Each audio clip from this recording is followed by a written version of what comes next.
La igualdad ha ido demasiado lejos, llegando a la discriminación de los hombres. Así lo considera un 44% de ellos en base al primer sondeo de CIS sobre las percepciones de igualdad.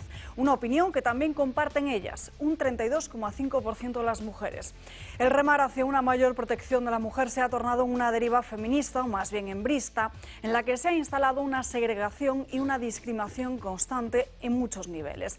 El mensaje ha sido claro en los últimos años, que la masculinidad es tóxica y nos mata, llevando a la confusión de que la masculinidad es machismo, violencia y discriminación. Las mujeres, en el sentido contrario, se las ha colocado como la esencia de la bondad. Menos, eso sí, las que no compran el discurso woke y de la izquierda progresista, claro. Los genitales que hasta ahora les habían marcado el camino tampoco parecen importarles, y preguntadas por qué es hoy en día ser una mujer, ni siquiera no saben responder. Así que ese porcentaje del 44%, y viniendo del CIS de Tezanos, se antoja demasiado corto. La discriminación a los hombres también tiene base legal. Una página web, se llama Diferencias Legales Hombre-Mujer en España, cifra en 497 las diferencias legales existentes entre ellos y ellas. De forma genérica, en el ámbito laboral, las mujeres tienen derecho a más ayuda por ser autónomas, pueden acceder con más facilidad a un puesto de trabajo, o las empresas incluso recibirían incentivos para contratarlas a ellas y no a ellos. La discriminación positiva también se observa, según este blog, en el ámbito educativo, y así se observan los contenidos obligatorios y de adoctrinamiento sobre su supuesta igualdad de género. Y así hasta sumar casi 500 legislaciones que colocan a la mujer por encima del hombre, llegando al punto de victimizarnos y situarnos en una posición de debilidad y desventaja. La justicia europea, de hecho, ha condenado a España por discriminación a los hombres. Hay que remontarse a la Ley Orgánica 1/2004 para encontrarnos con esa discriminación, una legislación en la que a los hombres se les presume como culpables sin pruebas, y donde las mujeres víctimas reciben más ayuda económica y de protección frente a los hombres víctimas. Leyes que han potenciado las denuncias falsas, de las que no hay a día de hoy todavía cifras. Fíjense, en España hay 17.000 leyes que hablan de la no discriminación de la mujer y vinculadas con asuntos de género. El hombre, en el siglo XXI, fracasa en la escuela, tiene muchos más problemas de salud y un 80% de ellos se suicida. Pero ninguna de estas cosas ocupa los grandilocuentes titulares. Una mujer no es menos que un hombre, pero un hombre tampoco es menos que una mujer. Y aunque diferentes, somos iguales. Disfrazados de rivales, no vamos a ningún sitio.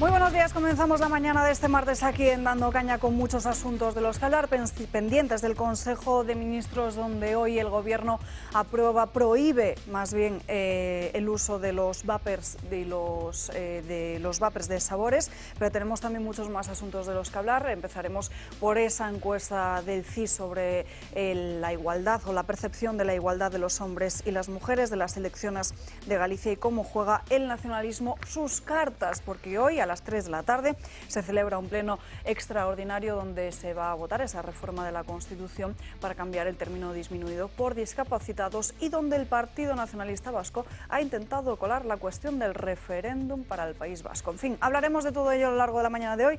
Saludamos a los invitados que nos acompañan. Julio Ariza, muy buenos días. Buenos días. Yo estoy especialmente contento hoy porque he leído en un periódico, no sé si eso corresponde a la realidad, espero que sí, que hay una ley en este momento en preparación, en marcha, para lograr que el que quiera entrar en una página pornográfica tenga que aportar su carnet de identidad, su DNI, ¿no?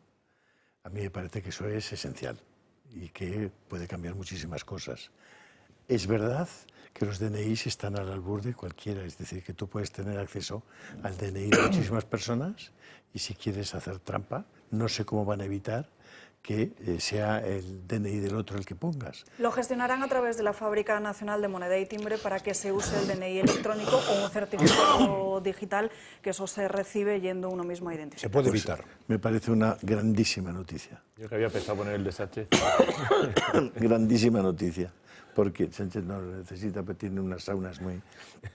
O sea que, quiero decir que me parece que es lo mejor que puede ocurrirles a nuestros adolescentes, a nuestros jóvenes, porque el nivel de consumo de pornografía en España y en todo el mundo está siendo letal para la formación y la educación de nuestros hijos, que, vamos, realmente entran en un proceso de corrupción psicológica tremendo con el consumo de pornografía, ¿no? Además, cada vez, según explicaban en el artículo, cada vez con el ingrediente de la violencia más presente, ¿no? Con lo cual, esa idea del empoderamiento de la mujer hace que fracase todavía más la intención, ¿no?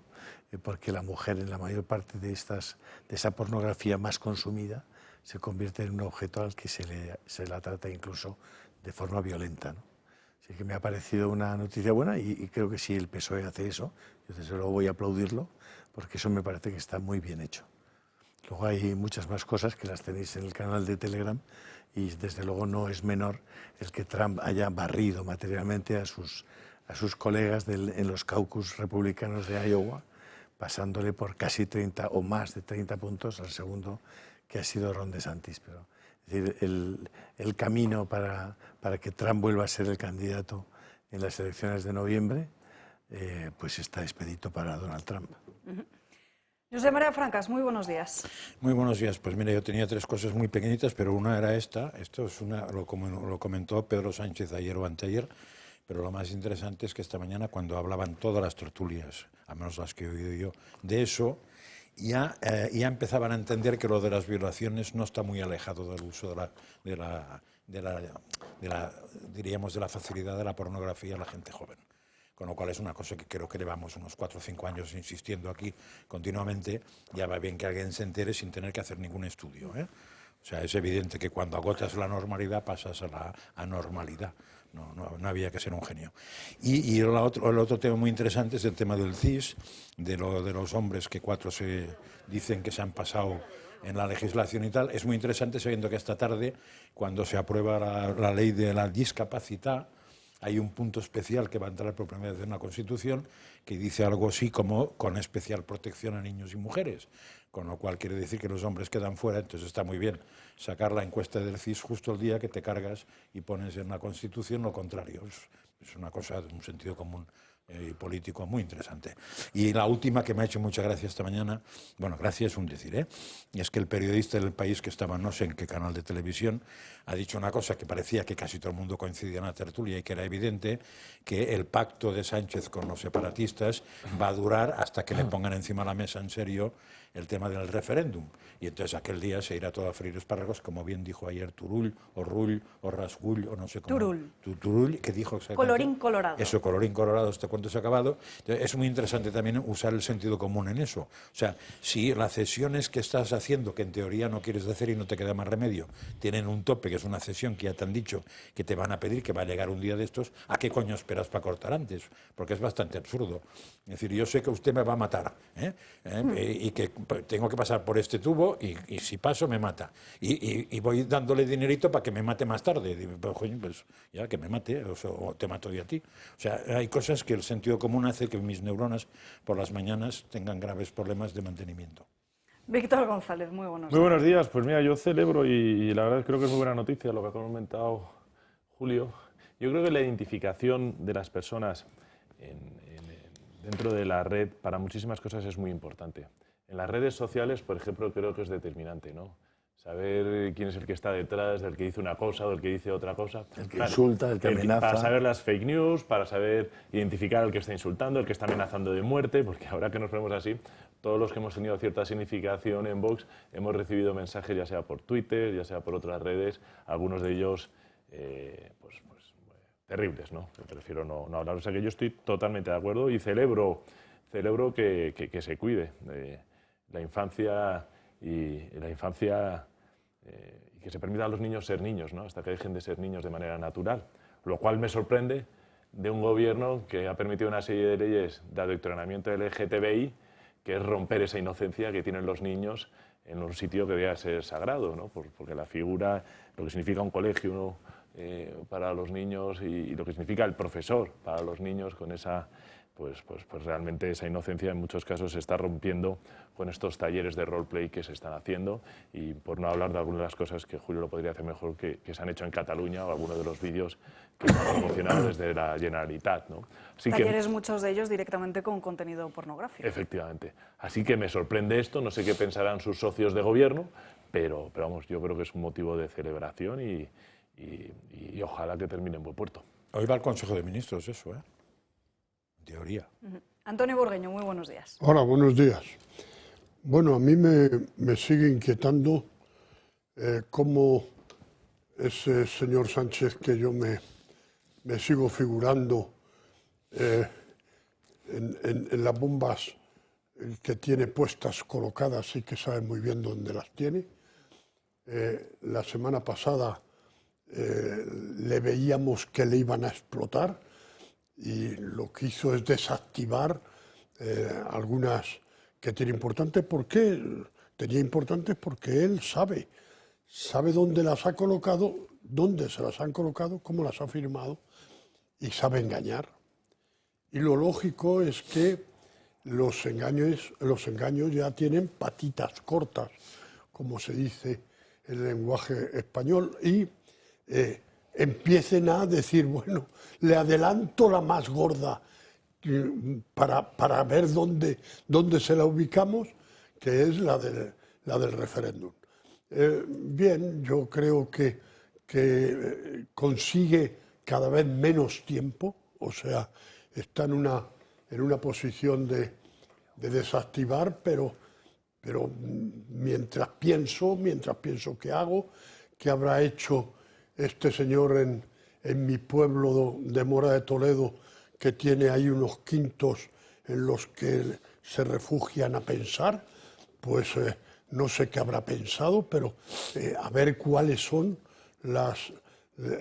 desactivar las mismas que mañana tiene que volver a plantearse con unos señores que tienen un problema. Si se evidencia que son tan tontos como para que les tome el pelo el presidente del gobierno, lo que hoy venden como éxito, inmediatamente en 3 días es un fracaso. Por lo tanto, no tienen más remedio que evidenciar lo que nos ha firmado, de lo que hemos hablado, no es lo que él está diciendo. Por lo tanto, estamos en una situación que debe ser muy agobiante para quien está mandando en este país. Yo me lo figuro cada día más agobiado. No sé si el pensar en Europa para el segundo semestre, para él es su inspiración, o quizá no pueda llegar. Saludamos también esta mesa, nos acompaña en estos primeros minutos de programa el profesor de cardiología Manuel de la Peña. Muy buenos días. Buenos días, Salva, encantado de estar con vosotros. Con 2 médicos hoy yo estoy tranquilísimo, desde luego. ¿Y 3 enfermos? Además, viendo cómo estamos, en qué situación nos encontramos, especialmente Frank y yo, que somos los mayores. El problema es que somos... No tiene problemas. El que somos amigos... Y dudo que vayamos a estar en desacuerdo. Por lo tanto, buscaos otro especialista. Me consta que los dos estáis empeñados en que vivamos 120 años. Me parece bien. Me parece bien. Bueno, en muchas ocasiones don Manuel nos ha hablado de cómo afecta el estrés a nuestras vidas, y decía ahora el doctor Burgueño que es muy complicado la situación de Sánchez y que vive en un permanente agobio. Es decir, que podríamos decir que nuestro presidente del gobierno tiene un alto indicio de poder sufrir un infarto. Bueno, mira, el estrés emocional, dependiendo de cada persona, hay personas que lo gestionan muy bien y otros lo gestionan muy mal. Yo creo que él precisamente sí lo sabe gestionar. O sea, el estrés lo que genera es una gran descarga de adrenalina. Esa adrenalina lo que hace es nos aumenta la tensión arterial, nos aumenta la frecuencia cardíaca, y evidentemente, dependiendo de la personalidad que tenga cada uno, lo gestiona mejor o peor. Si lo gestionas mal, el estrés por sí solo te puede producir un infarto de miocardio, como muy bien decías, hasta sin lesiones en las arterias coronarias. Un 10% de los casos sin lesión ni oclusión coronaria puede llevar a un infarto. Con lo cual, fíjate si es importante la pregunta de gestionar bien el estrés. Tenemos que estar preparados y, sobre todo, mira, hay una cosa que yo creo que hace muy bien Julio Ariza, entre otras muchas, gestionar la calma. O sea, si algo me gusta cuando veo a Julio y tomo un café o desayuno con él, es que tiene una gran habilidad para gestionar la calma. Con lo cual, es una manera muy práctica de controlar el estrés, porque las adversidades y las noticias malas las tenemos todos los días, con lo cual hay que saber gestionarla. ¿Cuáles diría entonces que son las claves de Julio Ariza para gestionar el estrés? Oye, pues mira... Oye, no entremos, no personalicéis, por favor, ¿eh? Yo no sé, pero tiene una manera de ser que cada vez que tiene una adversidad lo veo más fuerte. Pero son pocas veces, 3 o 4 al día, solamente. No, es que siempre sonríe. O sea, hay una manera además que tiene él muy peculiar que tenemos que aprender. Tú también la tienes, por supuesto, y es hablar con una sonrisa. Yo hoy por la mañana, de verdad, o sea, no sé, es una maravilla. Es que cada día que... Esa sonrisa de don Julio es diferente a la carcajada del presidente. Esa carcajada del presidente está delatando que, como dices bien, gestiona el estrés. Creo que ya se le nota. Creo que ya se le está notando. Y se le está notando, además, porque está huyendo de él. Es decir, él no está siendo capaz ahora de estar ante la televisión durante las sesiones de las últimas en el Senado. Pretende estar fuera, porque su forma de responder empieza a ser artificial y se le nota. Es decir, estamos ante una persona que empieza a ser figurín. Estoy totalmente de acuerdo que era un animal político, pero en estos momentos empieza a delatarse sus debilidades, porque es que son muy gordas y las contradicciones son inmediatas. O sea, no puede con ello ya. Esa carcajada fingida, que se ve que es, la pudo tener algún actor, pero es que él ya se está delatando. Don Julio sí que sonríe, y por dentro lleva la procesión. Eso como todo el mundo que gestiona bien, saber llevar la procesión por dentro. Así es. Estoy de acuerdo con el doctor de la Peña en este asunto. ¿Cómo hacemos para que nuestros espectadores vivan 120 años? Porque si no nos quedamos sin audiencia. Si haces que vivan 120 años, tenemos por delante un montón de años de audiencia. Ganamos 40 años. Francas y yo podemos seguir aquí modestamente. Ganamos 40 si nos deja años. Alba. Yo no sé cómo lo hacía mi padre, pero veía al toro hasta los 98 que se murió. Era uno de tus fans, estaba en el club de amigos y bueno, pues era feliz viendo el toro. O sea, no sé qué le darías tú, pero él te aseguro que disfrutaba mucho viendo el toro. Entonces, es decir, que una de las claves para llegar a los 120 años es ver el toro. Oye, es una buena idea, podríamos incluirla. No sé si la comunidad científica lo aprobaría o no. Bueno, puedes poner, Pero haciendo un estudio de correlación con la... Pero si hay una cosa, y bueno, he participado algunas veces ya, y hay una cosa que sí ayuda a vivir, y es algo que practicáis aquí, la risoterapia. Ya utilizan los japoneses, tú lo sabes, el doctor Burgueño lo sabe muy bien, la risa pues es un arma importantísima para vivir mejor, con lo cual hay que reírse. Y aquí os reís. Sí, no sé si de vosotros mismos. Sí, sí, porque reírse de los demás yo lo encuentro completamente impropio. Creo que reírse de uno mismo es lo más sano del mundo, vamos. Y además es que siempre tienes motivos para reírte de ti mismo. De hecho, Alba lo hace conmigo mucho también. Bueno, tú siempre dices una cosa que me divierte mucho, me río Julio. Contigo, perdón. A mí me divierte mucho lo que dice Julio siempre, y es que si quieres hacer reír a Dios, ¿lo cuentas tú o lo cuento yo? Cuéntale tus Es que planes. me gusta mucho cómo lo cuentas tú. No, Si quieres verdad. hacer reír a Dios, cuéntale tus planes. Efectivamente, efectivamente. Eso lo cuentas tú siempre, Yo ¿no? ya hago planes a cortísimo plazo. Corto plazo. Entonces, las claves, actitud, La dieta y deporte, ¿no? Mira, si tú tienes un pensamiento positivo, y eso el doctor Burgueño que ha sido director general de los hospitales de Madrid, sabe que el pensamiento positivo es importante. Una mente abierta, importante. Lo que decías es fundamental. Ejercicio físico, querido Julio, pilates o cualquier cosa, hasta el boxeo te puede servir a ti también. Pero el boxeo a Julio le iría a bien. Julio le iría bien el boxeo. ¿A ti te veo yo? Lo hice en mis tiempos, lo advierto para cualquiera que quiera no sé, pero darme una A Julio bofetada. le pegaría muchísimo, Sí. fíjate. Ahora Le pegarían muchísimos, quieren decir, sí. Entonces, el ejercicio físico, una dieta que no la hacemos adecuadamente, mediterránea, es una pena, porque ya te decía el otro día que los japoneses se beben nuestro aceite de oliva, que como muy bien sabes, baja el colesterol malo y sube el bueno, con lo cual, ¿por qué no recuperamos esa dieta saludable? Hacemos más ejercicio físico, combatimos el estrés y, sobre todo, no es posible que todavía el 50% de los españoles no tengamos bien controlada la tensión arterial. El 50%, o sea, algo que es básico. Y si tú conjugas todos esos factores y haces las cosas mínimamente bien siguiendo unas pautas, puedes llegar. ¿Por qué? Porque en el año 1900 tan solo vivíamos hasta los 30 y pocos años. Ahora la esperanza de vida es de 86.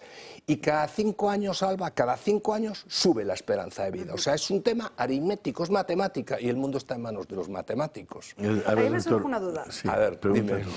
Cuando hablamos de ejercicio físico, ¿a qué nos referimos exactamente? Porque parece que hoy en día, si uno no va a machacarse al gimnasio, no realiza ejercicio No es físico. necesario eso, no.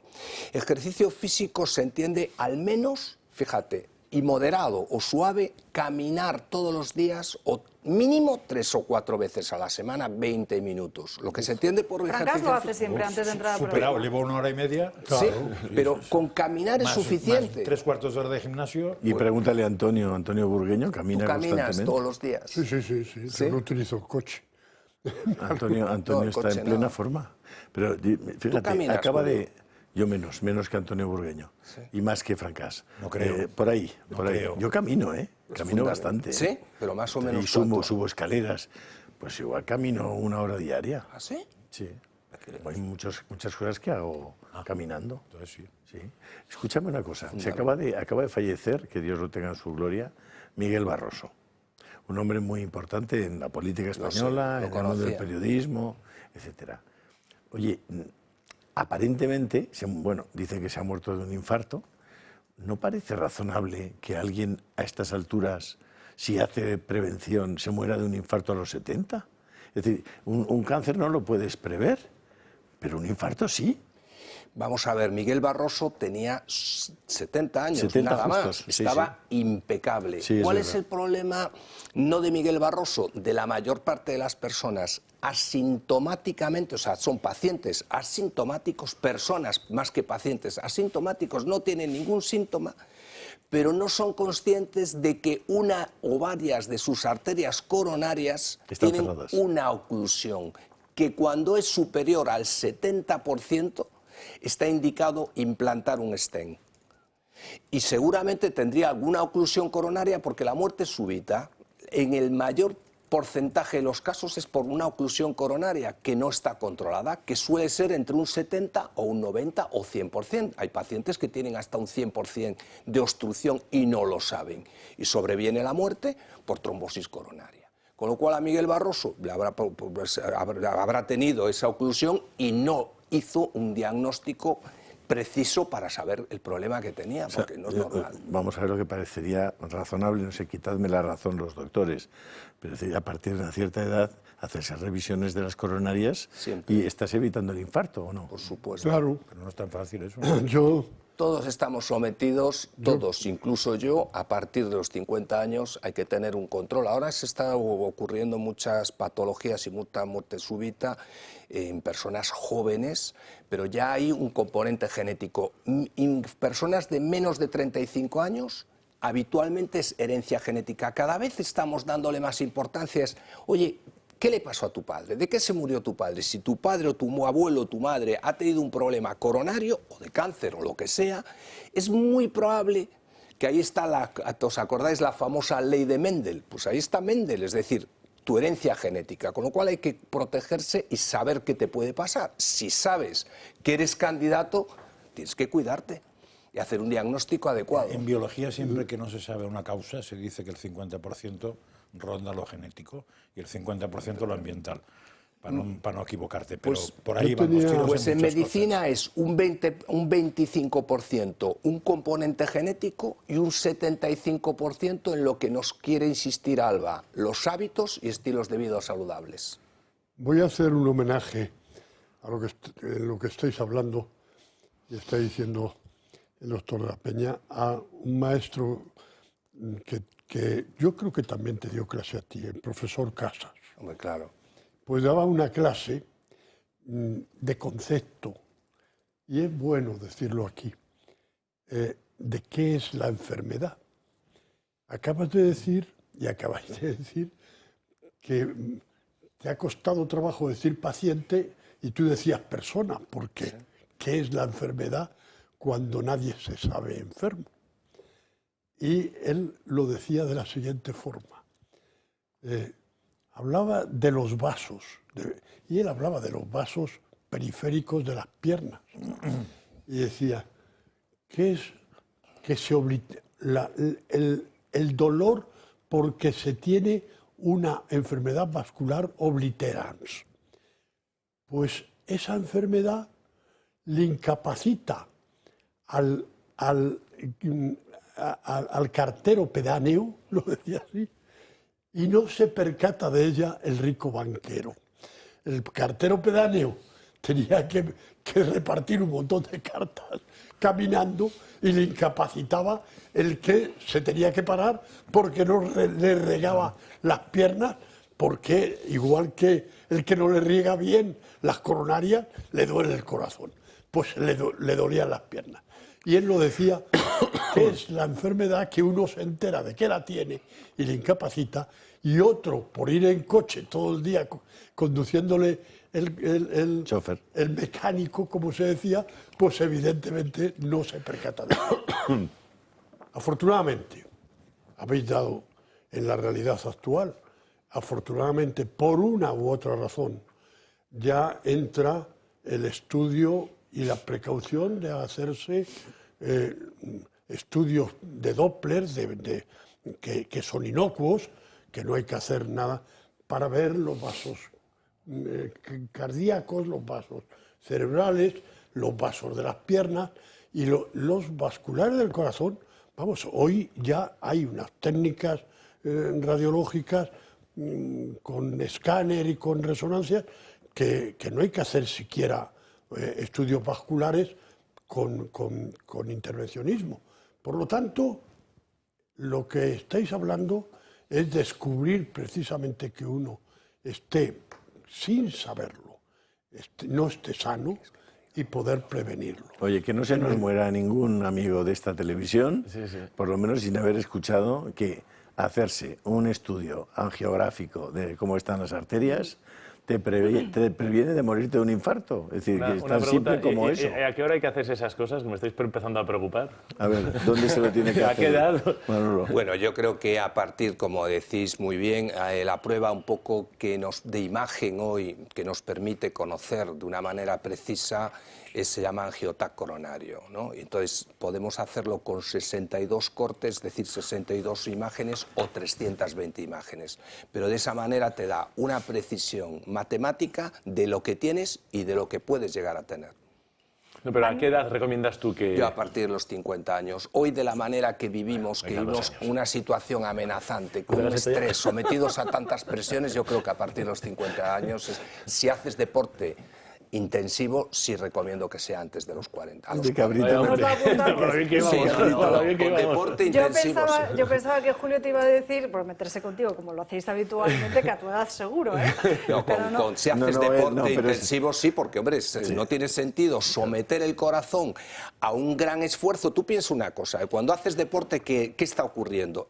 Tú lo que hace es, el corazón necesita más cantidad de oxígeno, con lo cual tienes que saber si eres capaz de aportar más oxígeno. Para eso tienes que saber si hay oclusión o no coronaria. Si no hay oclusión, no tienes ningún problema. Si la hay, tienes que ser más cauto. No tenemos además tiempo te para veo más. con- Manuel de la Peña, Muchas muchísimas gracias gracias a por estar vosotros. hoy aquí Y con esa nosotros. pulsera que llevas no nos has dicho nada. Y esas, Sí, que por llevas cierto, desde antes del programa preguntándome. Pues para que lo sepan nuestros espectadores, es de la Virgen de la Inmaculada, patrona de España. Es una pulsera de macramé combinada con una medalla de plata. Si quieren esta pulsera, la pueden comprar en la joyería de María, en Núñez de Balboa 41. Y ojo, porque si es socio del Club de Amigos, tendrá un 5% de descuento. Nos vamos rápidamente a una pausa de publicidad y enseguida estamos de vuelta.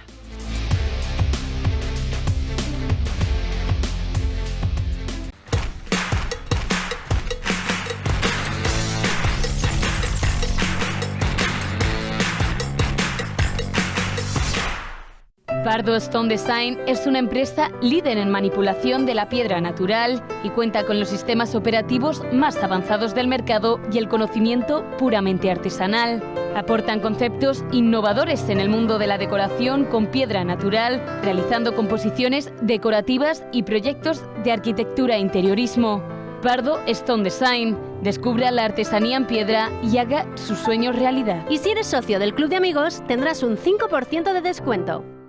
Somos más de 48 millones de españoles y somos muchos los que pensamos diferente a lo que vemos. ¿Te imaginas poder decir lo que piensas sin tapujos? Y escucharlo, no se pierda. Digo lo que pienso.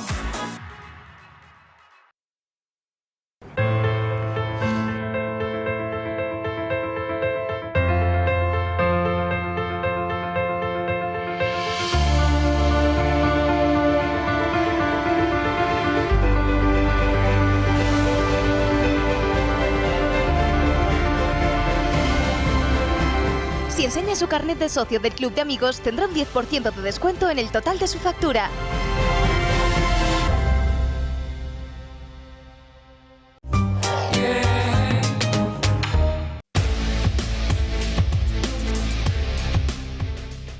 El 8 de noviembre de 2022 se producía en España la primera condena por difundir noticias falsas. Así lo decía un juzgado de Barcelona a través de las redes sociales. Este hombre, un agente de la Guardia Civil, ha perdido su trabajo y ha sido expulsado del cuerpo. Una expulsión que está recurrida en estos momentos. Tras un tiempo callado y oculto, hoy quiere dar la cara aquí, en Dando Caña. Juanjo, muy buenas tardes.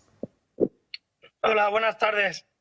Nos gustaría que dieras tu versión sobre lo ocurrido, porque en su momento se publicaron informaciones muy dispares y es la primera vez que podemos conocer en primera persona, lo que sucedió realmente. Esta sentencia viene por un tuit que publicas en el que por error se comparten unas imágenes de una violación de una joven de la que se responsabiliza a unos menas en Canet de Mar. Sin embargo, esas imágenes se correspondían a una agresión de China. ¿Es así? Así es. Mi único error fue, como usuario de cualquier red social, no contrastar en ese momento la información y compartir el vídeo, que lo había cogido yo de un grupo de WhatsApp, junto con el texto. Hice lo típico que se dice, un copia y pega, y ese fue mi único error, no contrastarlo y compartirlo en mi cuenta de Twitter. En ese momento, no lo sé, o por trabajo o por otra cosa, no lo contrasté. De todas formas, yo en ese tema era un usuario de cualquier red social como cualquier otro. Yo no tengo por qué contrastar ninguna cosa de lo que de lo que uno comparte. Para eso estáis vosotros, los periodistas. No habían pasado ni 24 horas desde que yo compartí mi tweet y lo eliminé. Que quede claro que lo eliminé. No habían pasado 24 horas cuando ya vi yo que el vídeo que había compartido no era de los dos supuestos menas violando a la mujer de Canet de Mar, y sino de, como tú dices, de un hombre apaleando a una mujer en China. Pues no habían pasado ni 24 horas y yo eliminé mi tweet. Pero casualmente ya me había denunciado la DGAIA, que es la Dirección General de Ayuda a la Infancia y a la Adolescencia de Barcelona, que casualmente también tiene a menas tutelados. Todo es muy casual, ¿sabes? ¿En tu perfil de Twitter se mostraba en algún momento que eras guardia civil? Jamás. Jamás. En redes sociales he dado a conocer mi condición de guardia civil. Jamás. Es sorprendente porque sí que es cierto que vemos habitualmente muchas informaciones, fake news o bulos, como quieran llamarle, y normalmente sí que es cierto que muchas veces, como pues lo que te ha pasado a ti, que coges una información de una cuenta sin verificar y se plasma. ¿Cuál fue esa condena? Porque sí que es cierto que no entró en prisión al tener en cuenta que no tenía antecedentes, pero tuvo, si no me equivoco, que realizar un curso, no tener cuentas en redes sociales y además ha sido expulsado del cuerpo. Así es. La condena, la medida penal principal era, en principio, lo que pedía el fiscal. Eran 20 meses de prisión, más una multa, más hacer un curso de sensibilización, más no poder dar clases sobre algunas materias, no poder votar, etcétera. El fiscal jefe de la sala esta de delitos de odio se puso en contacto con mi abogado y quiso llegar a un acuerdo. Quiero que quede muy claro de que yo pacté con Fiscalía pensando única y exclusivamente en mi hijo de 11 años entonces. Que quede bien claro, porque yo no, si hubiera sido pensando en mí egoístamente, lógicamente no hubiera pactado este trato con Fiscalía. Primero, porque es injusto, no lo siguiente. Y segundo, porque es que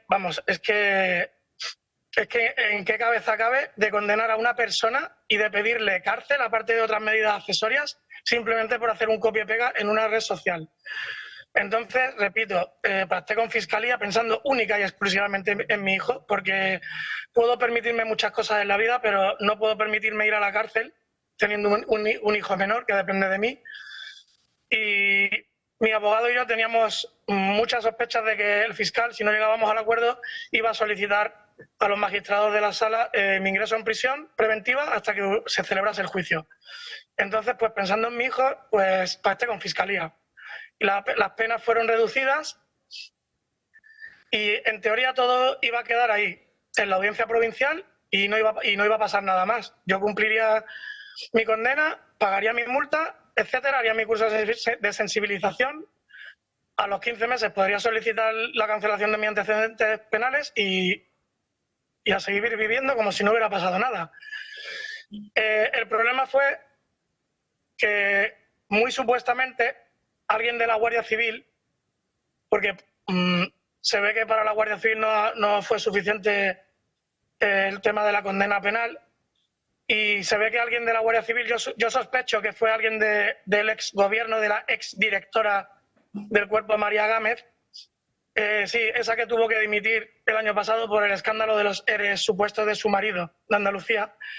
Supuestamente, mi abogado, yo y mi círculo suponemos de que alguien de la Guardia Civil de Madrid filtró a los medios aquí en Barcelona que la persona que iba a ser enjuiciada ese día, el 8 de noviembre del 2022, en la audiencia provincial, era Guardia Civil.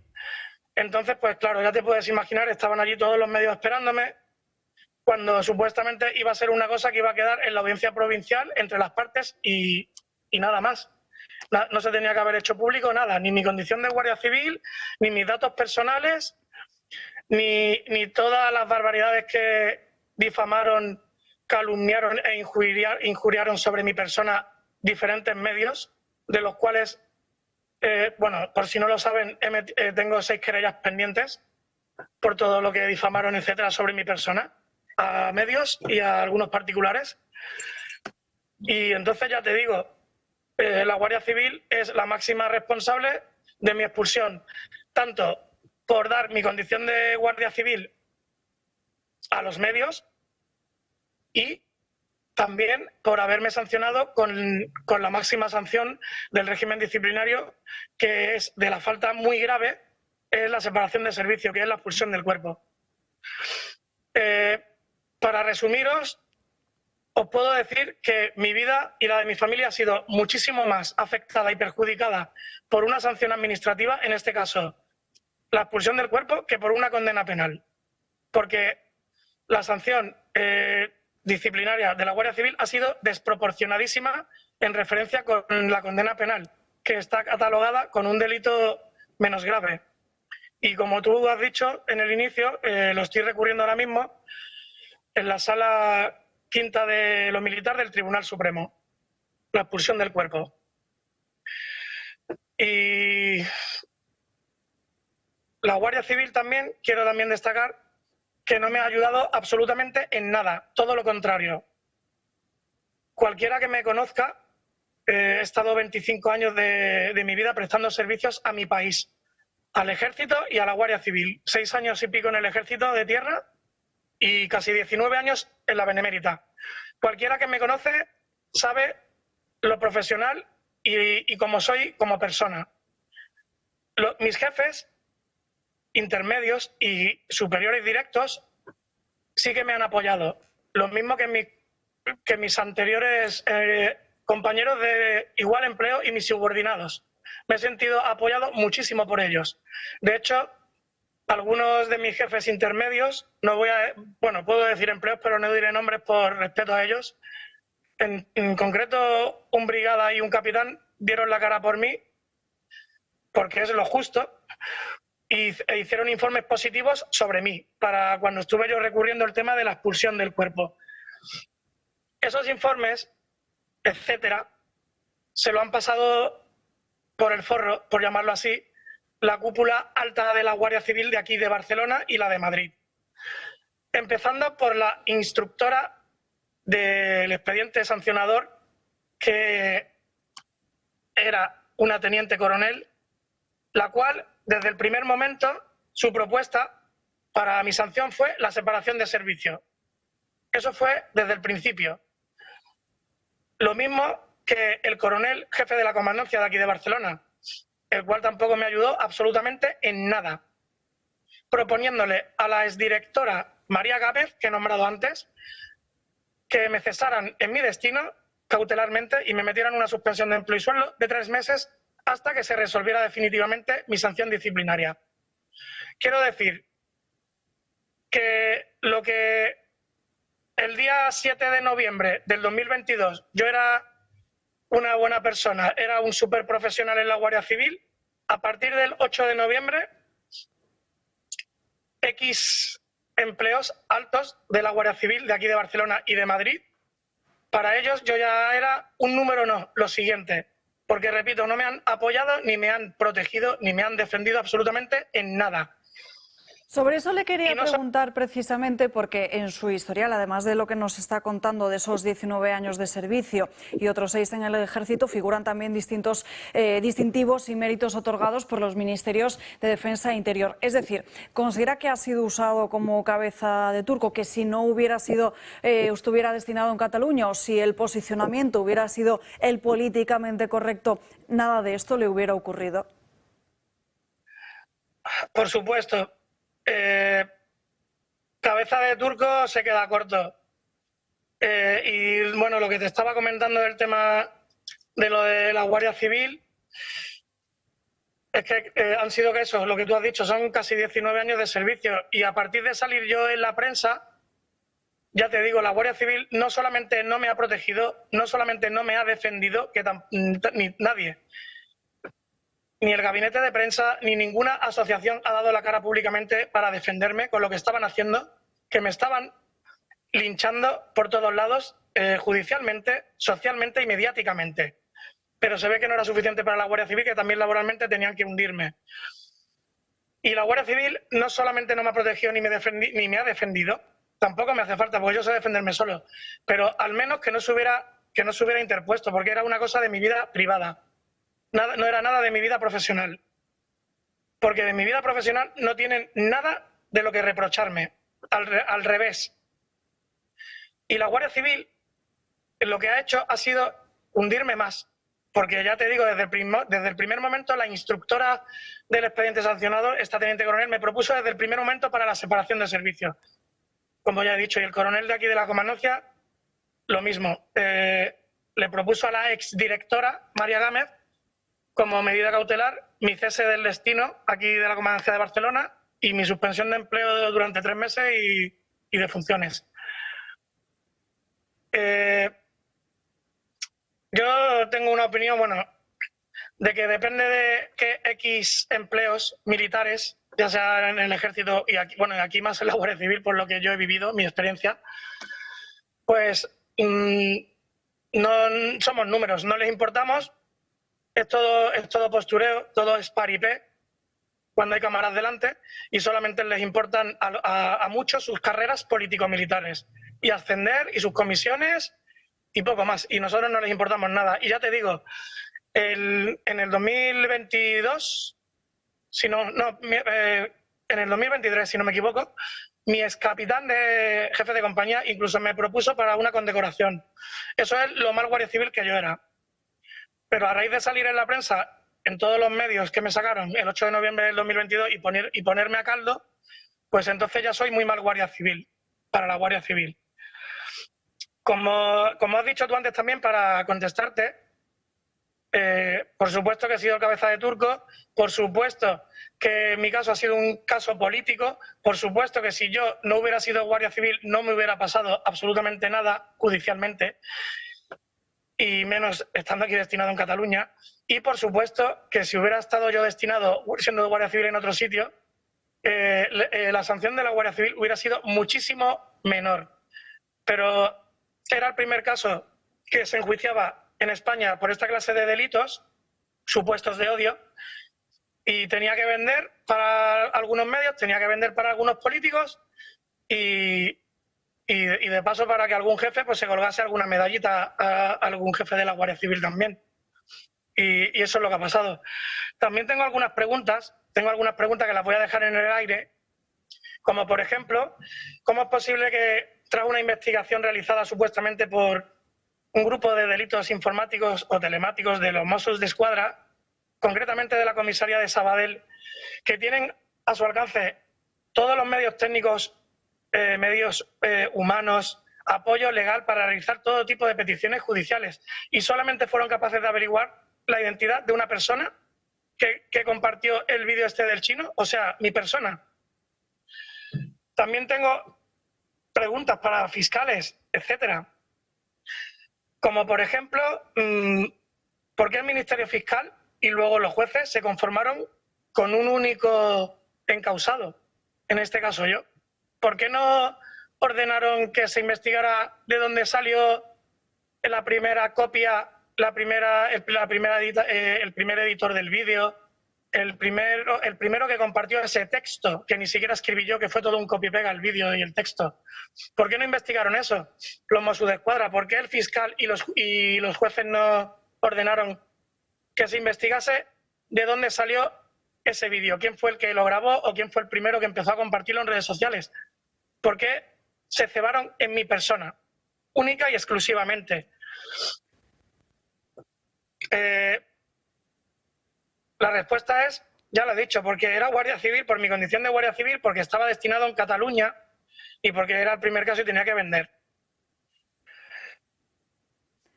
Luego también a la Guardia Civil me gustaría preguntarle quién filtró mis datos personales a una periodista de un medio de Madrid, el News.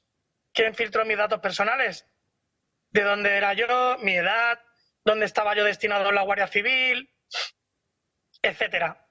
¿Por qué la Guardia Civil no investigó esa filtración de dentro de la Guardia Civil que revelaba datos personales, que son datos protegidos por la ley? ¿Por qué el Ministerio Fiscal no llama de oficio a declarar a esa periodista de News que publica X datos míos personales filtrados por alguien de dentro de la Guardia Civil?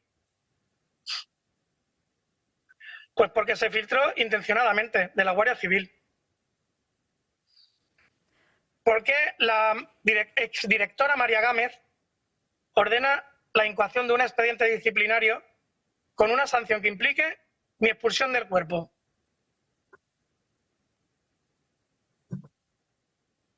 Quiero también recalcar que durante mi imputación nunca, jamás quise involucrar y meter a la Guardia Civil. Jamás. Colaboré en todo momento con Mossos d'Esquadra y con la Fiscalía. En todo momento. En ningún momento dije mi condición de Guardia Civil porque sabía que se iba a utilizar políticamente, etcétera, contra mí. Y así se hizo. Todo esto me pilló en medio de un rédito político. Me pilló en medio de de una transición o un tiempo delicado políticamente en Cataluña. Y estoy totalmente convencido que esto no hubiera trascendido, como ya he dicho anteriormente, si yo no hubiera sido guardia civil y hubiera estado destinado en otro sitio. Pues Juanjo, yo creo que ha quedado clarísimo y espero que esto por lo menos sirva pues para conocer la otra versión que la ofrecida y la dada por la mayoría de los medios en aquel momento. Te deseamos todo lo mejor y seguimos en contacto para ver en qué queda finalmente esa expulsión del cuerpo que, como decíamos al inicio, está siendo recurrida en estos momentos. Juanjo, un abrazo y muchas gracias. Vale, gracias. Lo último que te digo, ¿vale? Que es que es mucha información. Quiero también recalcar de que ningún medio de peso publicó la violación que yo intentaba denunciar en mi tuit, que fue, si no me equivoco, el 29 de junio del 2022, a mano de 2 menas a una mujer de Canet de Mar, el cual uno de los menas lo grabó con el móvil. Que quede claro que ningún medio publicó ni denunció esto. Todos se tiñeron y se cebaron con mi persona. Simplemente era más fácil vender al guardia civil racista. Pues Juanjo, muchas gracias. Y que quede claro que yo soy de Ceuta, que me he criado con musulmanes, que tengo amigos musulmanes, etcétera, de toda la vida. Y desde aquí, por ejemplo, quiero mandarle un saludo a mi hermano Musta. Pues Juanjo, muchas gracias. Gracias. A vosotros por darme la oportunidad de dar la cara y de que la gente ya por lo menos saque sus conclusiones. Y nos tenemos que ir rápidamente a una pausa de publicidad, pero antes, si todavía no se han apuntado a las actividades del Club de Amigos, recuerden que este miércoles 31 de enero nos vamos a hacer una visita guiada a la maravillosa e interesante Real Fábrica de Tapices. Durante el mes de febrero siguen además también las actividades del Club de Amigos. El miércoles 7 de febrero, Alberto García Ibáñez presenta su libro El Sacro Imperio Romano Hispánico, una mirada a nuestro pasado común para una nueva hispanidad. Será una conferencia que se puede seguir tanto de forma presencial como online. El viernes día 9 vamos a realizar una interesante visita guiada al Teatro Real, institución fundamental en el panorama musical español desde el siglo XIX. Y el 14 de febrero, miércoles, se retoma el precioso ciclo de paseos por Madrid con un recorrido por el Madrid de los Borbones, donde nos acercaremos a edificios tan emblemáticos como el Palacio Real, la Real Academia de Medicina o el Teatro Real, entre otros muchos. Para apuntarse, muy fácil, la página web del Club de Amigos, clubdeamigos.eltorotv.com, y para más información, nuestro número de teléfono 91 616 24 64. Se lo repito, 91 616 24 64.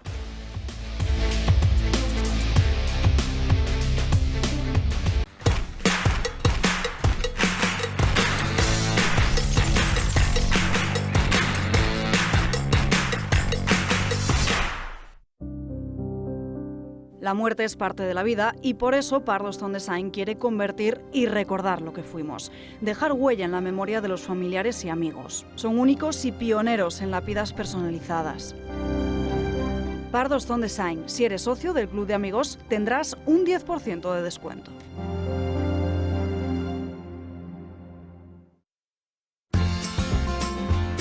Cultivado en el regadío de Lodosa, Navarra, bajo la indicación geográfica protegida Espárrago de Navarra, este producto se ha convertido en la auténtica joya de la huerta de Conservas Perón.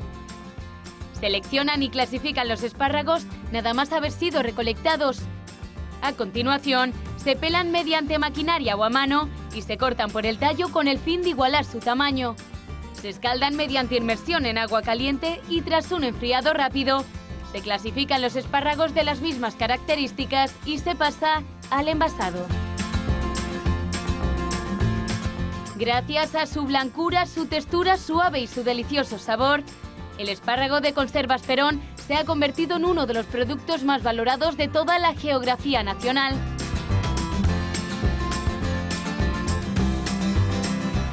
Llame al 948 69 3401 o entre en su página web www.conservasperón.com. Conservas Perón, de la mata a la lata.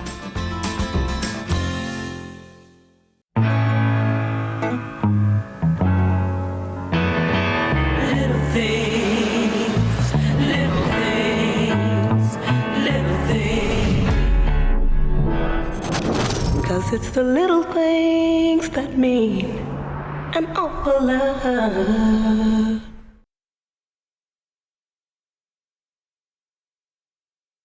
Redenher, la alternativa al trasplante capilar. Toma 2 cápsulas diarias de nuestros suplementos con el estómago lleno. Aplicar un mínimo de 3 veces a la semana nuestro revolucionario Serum Forte de forma generosa. Después de cuidar el cabello, evita lavarlo con champús tradicionales, repletos de sulfatos, parabenos y derivados del petróleo. Nuestro exclusivo champú Redenher contiene ingredientes beneficiosos para tu pelo. Disponible en parafarmacias de El Corte Inglés. Redenher, la alternativa al trasplante capilar.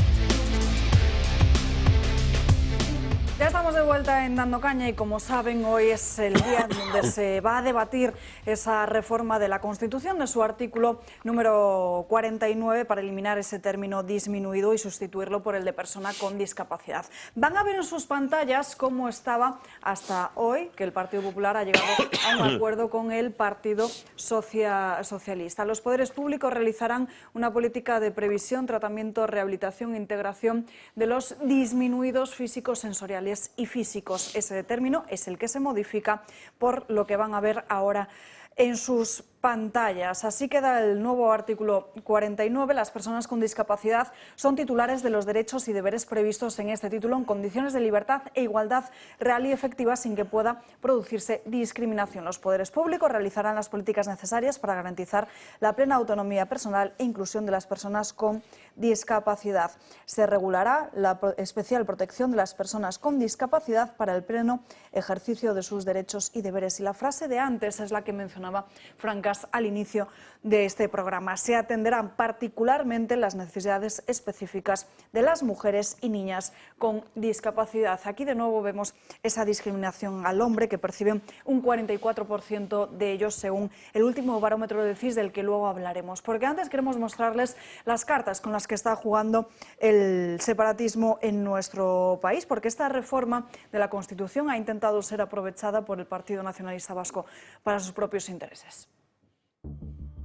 Hace 2 meses de la jura de Pedro Sánchez ante el rey Felipe VI, momento en el que se formó gobierno, y tras ese acontecimiento a día de hoy no está claro quién gobierna, si Sánchez y su equipo o los nacionalistas. La idea es que el Ejecutivo actúe según dictan catalanes y vascos, y para evitar conflictos, cesiones por doquier. El Congreso se está preparando para reformar el artículo 49 de la Constitución para eliminar el término disminuidos por personas con discapacidad. Sánchez y Feijóo acordaron que no se iban a aceptar enmiendas ni cambios sin contar con ambas formaciones. El PNV tiene la intención de presentar una decena de ellas, algunas relacionadas con el artículo 49 y otras pidiendo un referéndum acorde a lo pactado con el Estado, según Europa Press. Entran en juego también los presupuestos generales del Estado. Avisan de que se podría dar por terminada la legislatura si Sánchez no logra aprobarlos. Así lo ha confirmado Aitor Esteban en una entrevista en la cadena pública vasca. Ha considerado que las formaciones que apoyaron la investidura del presidente del gobierno deberían impulsar al Ejecutivo durante un tiempo,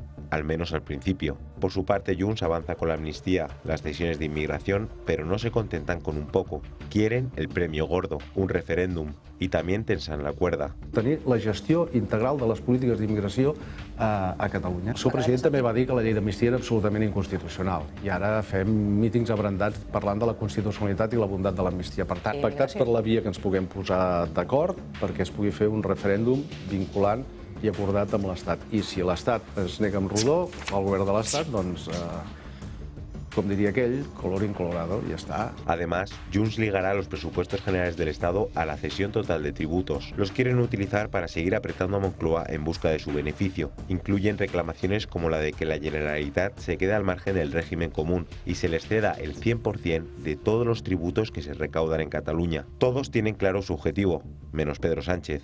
Es el precio por venderse.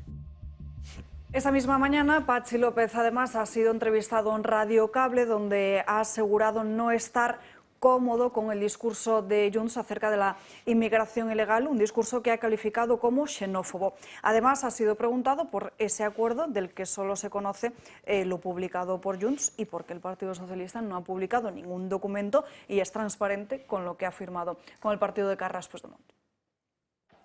Cuando se hacen se hicieron estas negociaciones, que como todo el mundo vio, fueron en el Senado, fueron unas negociaciones de urgencia para conseguir aprobar medidas que benefician al conjunto de la ciudadanía, pues seguramente eso que dices tú, de por qué no se muestra el papel estaba redactado de aquella manera, ¿no? Y por eso existen estas interpretaciones que tenemos unos y otros, pero las interpretaciones nunca se pueden salir ni de lo que marca la Constitución como competencias exclusivas, ni lo que marca el propio Estatut de Cataluña, lo que son competencias transferibles a la Generalitat, ¿no? Y en esos dos parámetros nos movemos los socialistas cada vez que negociamos todo. Decía además ayer Jordi Turull en una entrevista que si no se hablaba del referéndum colorín colorado, y a pesar de esas palabras, mañana Santos Cerdán se va a reunir este miércoles con Jordi Turull en el propio Congreso de los Diputados, asegurando además que estas reuniones van a ser muy habituales para que así dejen de ser noticia. Sí, dos comentarios pequeños, pero en el BOE, es decir, en el periódico El País, el boletín extraoficial del Estado, hoy ha aparecido publicado un párrafo de ese texto. O sea que ese texto existe. Otra cosa es que no lo hayan dado a conocer. Ese que dice Pachi López que se escribió deprisa y corriendo, pues deprisa y corriendo lo han publicado 2 días después. Pero yo me quería referir a otra cosa que creo que es peor. Y una temporada que me dediqué a eso del legislativo en la política, me empeñé en que una palabra no entrara nunca en la legislación. Y veo que ha entrado aquí, que es la palabra garantizar. Y eso lo saqué de un tal Alexis de Tocqueville, que para los señores estos igual sería bueno que se lo leyeran, en su libro Democracia en América, donde explica muy bien que cuando el Estado quiere garantizar algo acaba en totalitario. Porque la única manera de garantizar es forzar a que aquello se produzca, forzando a los ciudadanos a que acepten aquello o a las empresas que hagan aquello o lo que sea. Es decir, que es un verbo que yo menos conseguí que no se aprobara nada de mi ámbito, y se ponía facilitar, ayudar, posibilitar, lo que quieras, pero garantizar no, porque el Estado no tenía capacidad de garantizar, de la misma manera que yo no puedo garantizar nada más que mi actuación y difícilmente. Porque si yo quiero llegar a un sitio no puedo garantizar que llegue porque tengo que ir de alguna manera. O sea que es un verbo terrible y que acaba en totalitario. Creo que me parece interesante ese matiz porque no se suele caer. Vamos a ver ahora un vídeo que esta misma mañana ha publicado Julio Ariza No en lo he su publicado, canal. te lo he enviado. No, porque quiero dejar... Todavía hay gente que no se ha dado de alta en el Telegram. Entonces, oye, si el que algo quiere, algo le cuesta.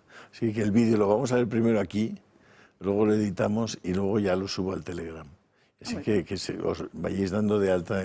Por cierto, os propongo una cosa. Todos los que estáis en el Telegram, si conseguís que haya otro, un amigo, un conocido, que se una al Telegram nuestro, pues imagínate cómo podemos crecer en Telegram. Así que eso es muy sencillo, copiáis el enlace, Julio Ariza el Toro, para que la gente encuentre fácilmente el enlace y se lo enviáis a un amigo o a un conocido y podemos crecer mucho en Telegram. Yo lo digo porque ha salido el CIS y están saliendo encuestas ayer en El Mundo. Todavía no hemos hablado de él, ¿eh?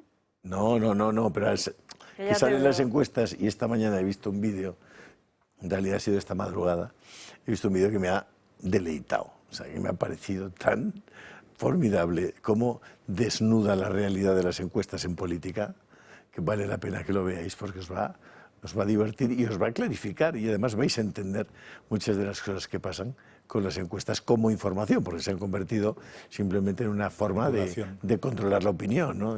¿Puedes poner en el... Vemos el vídeo y luego le doy la palabra a Víctor González. No, el link del Telegram. Bueno, parece que el partido realizó una encuesta y la gente votó a favor de implantar el servicio militar. Pues ordene que hagan otra en donde quede muy claro que están en contra de esa barbaridad. No pueden estar en contra y a favor a la vez. Claro que pueden. ¿Alguna vez le han hecho una encuesta? Sí, bueno, no a mí, ya sé lo que quieren. Planteemos un supuesto. Una guapa señorita se le aproxima. Usted desea darle una buena impresión. No quiere parecer un idiota, ¿o sí? No. Entonces empieza a hacerle preguntas. Señor Woolley, ¿le preocupa mucho el número de jóvenes que hay sin trabajo? Sí. ¿Cree que ha habido un aumento de la criminalidad entre la juventud? Sí. ¿Piensa que hace falta más disciplina en nuestros colegios? Sí. ¿Y le parece que el pueblo aceptaría un poco de autoridad y mano dura? Sí. ¿Está seguro de que eso es lo que quieren? Sí. ¿Impondría usted de nuevo el servicio militar obligatorio? Oh, bueno, supongo que sí lo haría. ¿Sí o no? Sí. Como ha visto, es muy fácil que la gente diga lo que queremos oír. Luego no mencionan las otras preguntas y solo publican la última. Eso es lo que suelen hacer. No los que tienen buena reputación, pero hay muy pocos de esos, por desgracia. Y si lo deseáramos, la señorita podría conseguir el resultado inverso. ¿Cómo? Señor Gully, ¿le preocupa el peligro de una guerra? Sí. ¿Le parece una locura la carrera de armamentos? Sí. ¿Cree que es arriesgado darles armas a los jóvenes y enseñarles a matar? Sí. ¿No opina que es totalmente injusto obligar a la gente a manejar armas? Sí. ¿Es contrario a implantar el servicio militar obligatorio, señor? Sí. ¿Qué le ha parecido, Bernard? Un perfecto ejemplo de lo que le dije. Ahora solo tenemos que encargar una encuesta para el Ministerio de Defensa, nuestra encuesta. Hace solo 7 días todos pensaban que mi gran proyecto sería un éxito. ¿Puede explicármelo? No sé lo que ha podido pasar. Sí, perdonen mi interrupción. Es del Ministerio de Defensa. Urgente. Oh. ¿Qué? Parece que el 70% de la población está en contra de mi proyecto. ¿Qué me dice? ¡Por Dios! Según nuestra encuesta, el 63% de la población estaba a favor. Señor, no debe usted fiarse de este tipo de sondeos de opinión. Evidentemente. No sé, pero sí, yo creo que no puede haber una forma más clara, más lúcida de explicar qué hacen con la formación de la opinión pública a través de las encuestas. O sea, es fantástico, fantástico, porque te van conduciendo hacia donde tú quieres. Bueno, previamente hay un trabajo de los medios de comunicación que en una semana son capaces de hacerte cambiar de opinión 180 grados. Bueno, para un socialista 360, pero para un ser normal son 180.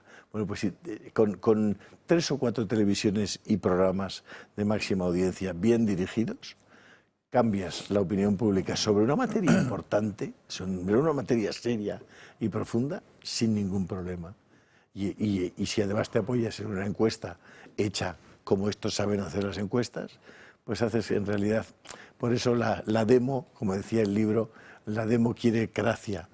Y cada vez tenemos una democracia más fallida y más vacía, más hueca de contenido. Ojo que igual en no muchos días, le doy la palabra a Víctor, que me la había pedido, pedido antes, igual vemos al Partido Socialista defendiendo el discurso de Vox contra la inmigración ilegal. Todo es posible. Del Partido Socialista, todo es posible. Yo quería mencionar, primero el vídeo es magnífico, lo conocía, ¿eh? ¿Ah, sí? Es magnífico, es magnífico. Quería mencionar, ya que estamos hablando de estudios, hay un estudio que encarga la Unión Europea de manera periódica, que es el índice de calidad de los gobiernos subnacionales de la Unión Europea, que se hace en los gobiernos regionales de la Unión Europea, donde se preguntan a los ciudadanos sobre la calidad democrática de sus gobiernos regionales, sobre la corrupción y sobre la calidad de los servicios que reciben. El peor resultado de España y de toda la Unión Europea, ¿sabéis quién lo ha sacado? Las 2 últimas ediciones de este informe, el gobierno de Cataluña. Al que vamos a dar más competencias, al que vamos a dar más fondos, aquel que por sus propios ciudadanos está peor valorado, no solo de España, sino de toda la Unión Europea. Este es un índice público, ustedes lo pongan en internet y lo pueden encontrar. Es la verdaderamente, dice, oye, una clase política que ha perdido el contacto con la realidad, que no presta el servicio que debe a su ciudadanía, y es a la que este gobierno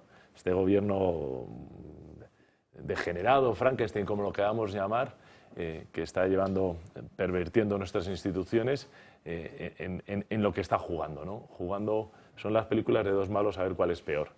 Y bueno, yo coincido totalmente con lo que dice este vídeo. Esa es la importancia de esta casa, del Club de Amigos, y de que lleguemos a tener muchísima más difusión de la que tenemos a día de hoy. Sí, pero yo es que alguna vez lo he comentado y me gustaría, si algún espectador conoce que hay una película que yo la vi hace bastante tiempo. ¿Habías visto este vídeo o no? No, ¿Qué pero te ha parecido? una película que te va a completar eso. ¿Ah, sí? Sí, son unos tíos que deciden montar una cadena de televisión y entonces lo que hacen es modificar los aparatos de medición para que no dé exactamente lo que está dando. De manera que todas las televisiones lo que están produciendo les baje la programación, porque ellos quieren ir a otro tipo de programación. Y entonces cuando baja, diríamos, eso se aplicaba un poco a programas tipo de esos de basura, ¿no? Telebasura. Y entonces cuando bajan las audiencias, las televisiones se empiezan a preocupar, ¿eh? Claro. Pero lo han falsificado ellos.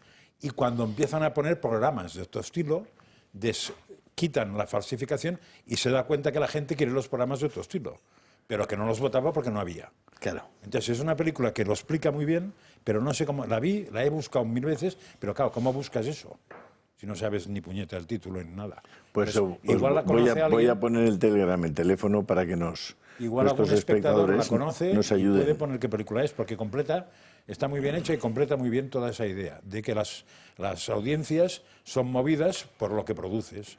Vamos a ir ya con ese estudio que conocíamos del CIS en la jornada de ayer por la tarde, pero antes permítanme que les cuente que el Partido Socialista ha convocado una protesta contra esa conferencia que alerta de las consecuencias de la ley de amnistía. Una conferencia que se iba a celebrar en Boadilla del Monte, que están organizadas por ese ayuntamiento, pero también por Confilegal. En la de pasado mañana, que es cuando el Partido Socialista tiene permiso para esa protesta, va a participar, mejor dicho, Mariano Rajoy, también el que fuera abogado del Estado y portavoz de Ciudadanos, Edmundo Val, y el exministro del Interior, José Luis Corcuera, bajo la moderación de Francisco Oliver. Todos ellos, además, van a debatir sobre las perspectivas sobre el proyecto de ley de la amnistía, hacia dónde nos puede llevar, en la donde se va a explorar todas esas rutas futuras que podría tomar esa legislación y cuáles serían sus implicaciones a largo plazo. Pues bien, ya lo saben, el Partido Socialista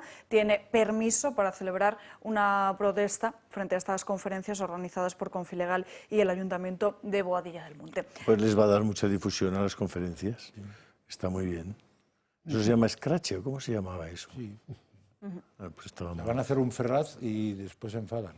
Sí. Qué bonito. Pero está bien que Confilegal organice estas cosas. Hombre, y el triplete de gente que habéis dicho que está en la mesa no está nada mal, ¿eh? No. Está bien. Vamos ya con el asunto con el que abríamos el programa esta misma mañana, ese estudio sobre la percepción de la igualdad del CIS, en la que se dice que un 44% de los hombres en España se sienten discriminados. Así lo consideran también ellas, un 32,5%. ¿Lo ha hecho el informe estos señores del... No, los del vídeo han hecho el informe o no, Alba? Lo digo porque hay muchas maneras de hacer el informe. No, lo digo sobre todo porque los espectadores tienen que... Muchos de ustedes ya lo saben, porque están muy bien informados. Es decir, las encuestas sale lo que quiera el encuestado. Y si quieren que salga un 42%, sale un 42%. Es decir, da igual. Es decir, si se fían ustedes de eso, son ustedes unos ingenuos. Es decir, si quieren que salga el 78%, puedes hacer 3 o 4 preguntas antes y te sale el 78%. O sea, que decir, hay una cuestión que es de fondo, y es que es evidente que las leyes están en este momento conculcando los derechos de los hombres respecto a los de las mujeres. Eso no es una opinión. Claro. Pero eso no se mide en el 42%, eso es una obviedad. Pero ahora quieren darle por ahí. Bueno, pues, pero que la gente tiene que saberlo. Cuando lea el 42% de los tal, son homosexuales, el 17% de los de 25... Es todo falso, no, directamente falso. Ya está. Si hablamos de igualdad, hablamos de debate, preocupación y polémica, muchas polémicas. Y no es para menos, la legislatura pasada estuvo marcada por multitudes de leyes que buscaban fomentar la igualdad entre hombres y mujeres. Una legislatura que en este sentido fue convulsa. Y como no podía ser de otra forma, el año ha empezado de la misma manera. Este lunes se publicaba la primera encuesta del CIS sobre las percepciones de la igualdad entre hombres y mujeres y estereotipos de género. Una encuesta que sin ninguna sorpresa también ha generado polémica. La encuesta se realizó el pasado mes de noviembre entre 4.005 personas de más de 16 años. Una de las preguntas que más revuelo ha causado ha sido en referencia a la igualdad. El 44% de los encuestados considera que se ha llegado demasiado lejos en su promoción, ya que se está empezando a discriminar a los hombres. Casi el 55% no está de acuerdo con esta afirmación, pero dentro de estos porcentajes llama la atención que los que más están de acuerdo con tal afirmación son los más jóvenes, entre 16 y 24 años. Pero hay más datos que arroja esta encuesta. En un día laborable, las mujeres dedican más tiempo a las tareas del hogar, casi 3 horas de media al día, y ellos 2 horas. Pero en cuanto al cuidado de los hijos, la distancia aumenta todavía más. Ellas dedican casi 7 horas y ellos casi 4. Además, el 80% de las mujeres asegura que tienen que esforzarse más para conseguir el mismo puesto de trabajo que los hombres, y en cuanto a la discriminación por razón de sexo en el trabajo, un 9,7% de las mujeres afirma haberlo presenciado frente a un 5,4% de los hombres. Unos datos que refleja la realidad de una sociedad que empieza a estar un poco harta del feminismo progre, en el que venden una igualdad que ellos no practican. Y como decíamos también al inicio de este programa, considerando que esta encuesta sale del CIS de Tezanos, es razonable pensar también que esa cifra de hombres que consideran que están discriminados frente a una mujer es todavía mayor, sobre todo cuando estamos hablando de la situación en un país en el que hemos visto, de hecho un análisis a fecha de diciembre del año pasado así lo muestra, hay más de 17.000 legislaciones que hablan de la no discriminación de la mujer. Y que a es partir una de hoy, barbaridad. una más, que en la Constitución también Eso lo pondrá, a partir de hoy. Pero es que además hemos hecho un pan como unas tortas. No, pero es que además uno de los datos más interesantes es el número de mujeres que también creen que el hombre está discriminado, que llega al 30 y tantos por ciento. Claro. Diga el 30 y tantos por ciento porque han querido que llegue al 30, seguramente entre madres, suegras, tías, primas, hijas de hombres, que eso es el mundo real. Están muy de acuerdo en que los hombres están discriminados, porque tienen casos en los que gente buena y hombres buenos han sido maltratados por mujeres pérfidas. Porque la cosa es así, también existe. Diríamos ahí hay que distinguir dos cosas. Una, el hecho empírico. Es decir, que en la legislación española el hombre no es tratado igual que la mujer y está discriminado. Yo creo que esto, opine lo que opine cualquiera, es un hecho empírico. Inconstitucional, además. Un hecho inconstitucional. A partir de esta tarde ya no tanto, ¿eh? Porque ya hay una cosa en la Constitución que dice lo contrario. Con lo cual es un gol bastante... Ya, pero es que la Constitución no puede decir una cosa y la contraria, pues la va a decir. Salvo con los encuestadores estos. Pues la va a decir. Sí, ya, pero claro, alguien tendrá que ir contra eso, porque... Sí, no será el Tribunal Constitucional. Hombre, vamos a ver que un señor que es ciego tenga menos prioridad para ser atendido que una mujer que es ciega por el hecho de ser hombre ciego, me parece que es algo que clama al cielo, pues y que se va a consolidar gracias a que el Partido Popular ha aceptado eso. Y clama al cielo que un hijo de una madre maltratada que fallece o que ha sido asesinada recibe una pensión mayor que la de un hijo de una madre que ha fallecido que no ha sido maltratada. Clama al cielo. Si es huérfano, el niño habrá que darle la misma ayuda en base a sus circunstancias. Pues eso ya se aprobó en la legislatura. ¿Qué culpa tiene el niño? O sea, que si a tu madre la asesina un maltratador, tú vas a tener una pensión mayor, y si no, no. Si no son asesinados, comen menos. Bueno, pero ¿qué culpa tiene? O sea, es algo... Pero eso es la realidad. No, es muy Entonces, relevante lo que va a pasar con el 49 de la Constitución. Lo que acabas de mencionar es gravísimo, o sea, gravísimo, completamente inconstitucional y previo a la Constitución. O sea, es decir, los derechos de los hombres y de las mujeres que son idénticos no los establece la Constitución, coño, los establece el hecho de que son hombres y mujeres, es decir, personas. Pero fíjate no que tiene nada que ver con ninguna Constitución. Cambie usted la Constitución y los hombres y las mujeres seguirán teniendo los mismos derechos. Pero fíjate por que nacimiento. la venta del tema era cambiar la palabra disminuido es una cosa. Por personas con discapacidad. Podían haber hecho eso y no pasaba nada. Y le han encascado 2 o 3 párrafos. Ya, pero es que va el Partido Popular y se lo come. Claro, ahí está el tema. Eso es ¿Cómo puede entrar ahí el Partido Popular? Es que es inexplicable. Pues probablemente por dos motivos. Uno, porque la mayoría no se ha enterado. El propio PP no se ha enterado si os enteráis de lo que supone ni la palabra garantizar, ni el poner ese asterisquito abajo de preferente, hombres y mujeres. Pues están a tiempo, ¿no? Igual, si cuando se votó en la legislatura pasada lo que os acabo de relatar, es decir, el huérfano de una madre maltratada tiene derecho a una pensión superior al huérfano de una madre asesinada, pero que no ha sido maltratada, bueno, porque ha muerto en un accidente de coche, por lo que sea, el Partido Popular votó a favor. Y eso es una verdadera bestialidad. No atiende a la realidad del niño, que es la parte que hay que atender en base a sus necesidades, que pueden ser distintas. Sí. Y esto es la continuación de esa... Pero vamos, 17.000, es que es importantísimo el número, 17.000, pero ¿quién se lee 17.000 normas? Es que es imposible. Mira, yo estaba leyendo, la COE publica un informe todos los años, que es la producción de normas en España. El último que yo tengo es el del año 2022. Se publicaron 1.329.865 páginas de normas, COE, esto lo pueden ver también en Internet, de las cuales más de 250.000 fueron páginas, normas publicadas en el BOE, 259.000. 1 millón y poco fueron las autonómicas, es decir, el Boletín Oficial de Castilla y León, el BOCIL, etc., etc. Es imposible. O sea, es que es imposible. O sea, cualquier señor que quiere prestar como asesor, como abogado, un buen servicio nacional, es imposible. ¿Quién tiene capacidad, año tras año, analizar, estudiar, entender 1 millón de normas que se publican? Es que es una verdad. Y ahora 17.000 con el tema de igualdad. ¿Pero qué disparate es este? De verdad, es que nos están llevando a una realidad paralela. O sea, yo en el trabajo, la gente, cuando tenía 20 y tantos años, era un buen currante o no era un buen currante, fuera hombre o mujer. Mi madre empezó a trabajar con 19 años y fue una gran empresaria. O sea, yo creo que la igualdad laboral en este país estaba más que conseguida en base a los méritos. Ahora lo que hay es una cosa discriminatoria. Yo siento enormemente cuando veo chavales jóvenes que ofertan y me dicen, no me van a coger porque necesitan una mujer. O, pongo el ejemplo, mi hijo mayor en la universidad, si fuese chica, le hacían un descuento del 20%. ¿Cómo puede ser esto?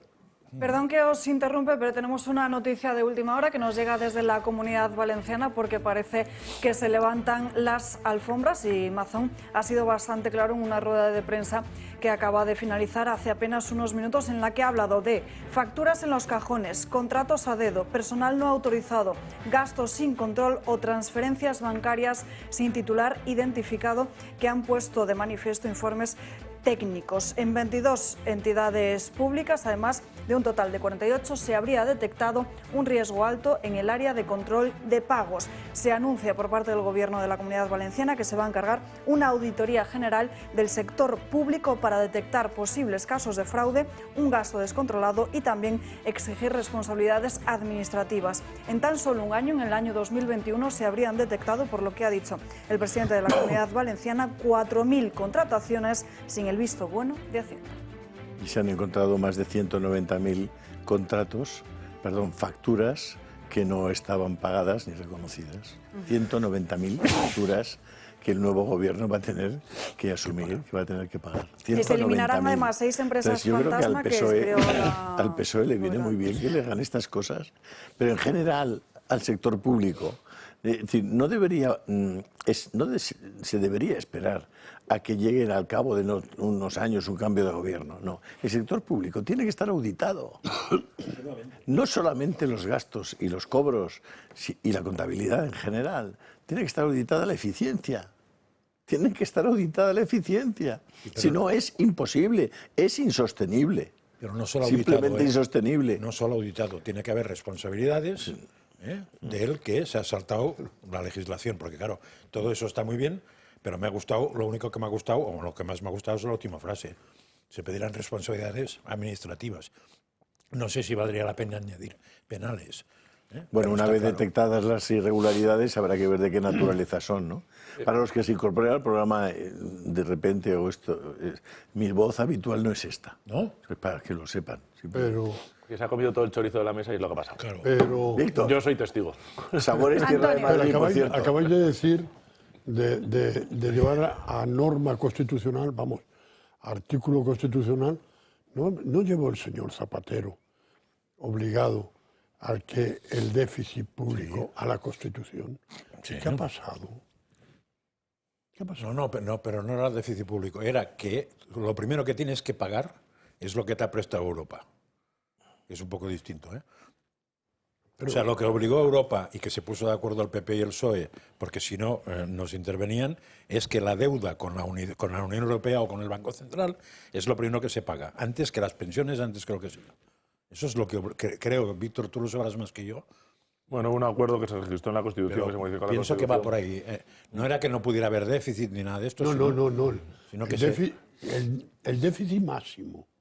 No, pero eso no está en la Constitución. O sea, perdóname que vuelvo para atrás. Lo que está pasando en Valencia no es nada nuevo. ¿Qué pasó cuando Rajoy alcanzó el gobierno? En Valencia, en Cataluña.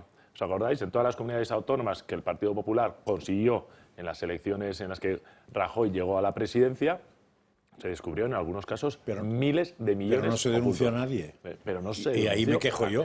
¿Es a dónde voy? Eso es un Exacto, chollo. es a donde yo quiero llegar. No se denunció a nadie. Eso es un chollo. ¿Qué ha vuelto a pasar? Pues ha pasado exactamente lo mismo en Valencia. Claro. Y yo tengo, perdonadme la sospecha, que en Andalucía era 3/4 de lo mismo. Lo que pasa es que no se ha querido profundizar en ello. Y estoy convencido que en Extremadura 3/4 de lo mismo. Pero no, el Partido Popular, vete tú a saber por qué. Para mí es un misterio insondable, no se mete ahí. Y yo coincido con lo que tú estás diciendo. Es que no puede haber un pago, una transferencia desde una administración pública con el dinero que viene de los españoles sin que haya un titular y un destinatario de ese dinero. ¿Pero cómo puede ser eso? Y yo creo que eso no es una falta administrativa, sino que hay que endurecer penalmente todo este tipo de prácticas para que aquellos que sean responsables tengan una responsabilidad penal durísima, clarísima y inmediata. No puede ocurrir como los seres o como otras cosas que hemos visto, que pasen 10, 12, 14 o 15 años. Esto tiene que ser... ¿Se ha devuelto algo de los seres? No, no se ha vuelto absolutamente nada y ni han entrado en la cárcel los máximos responsables. O sea, que el chollo está en robar. Ese es el mensaje. Claro, el chollo está en robar y aprovecha un par de años robar. En España la corrupción sale gratis. Bueno, sí. Salvo o está subvencionada. Que seas del Partido Popular.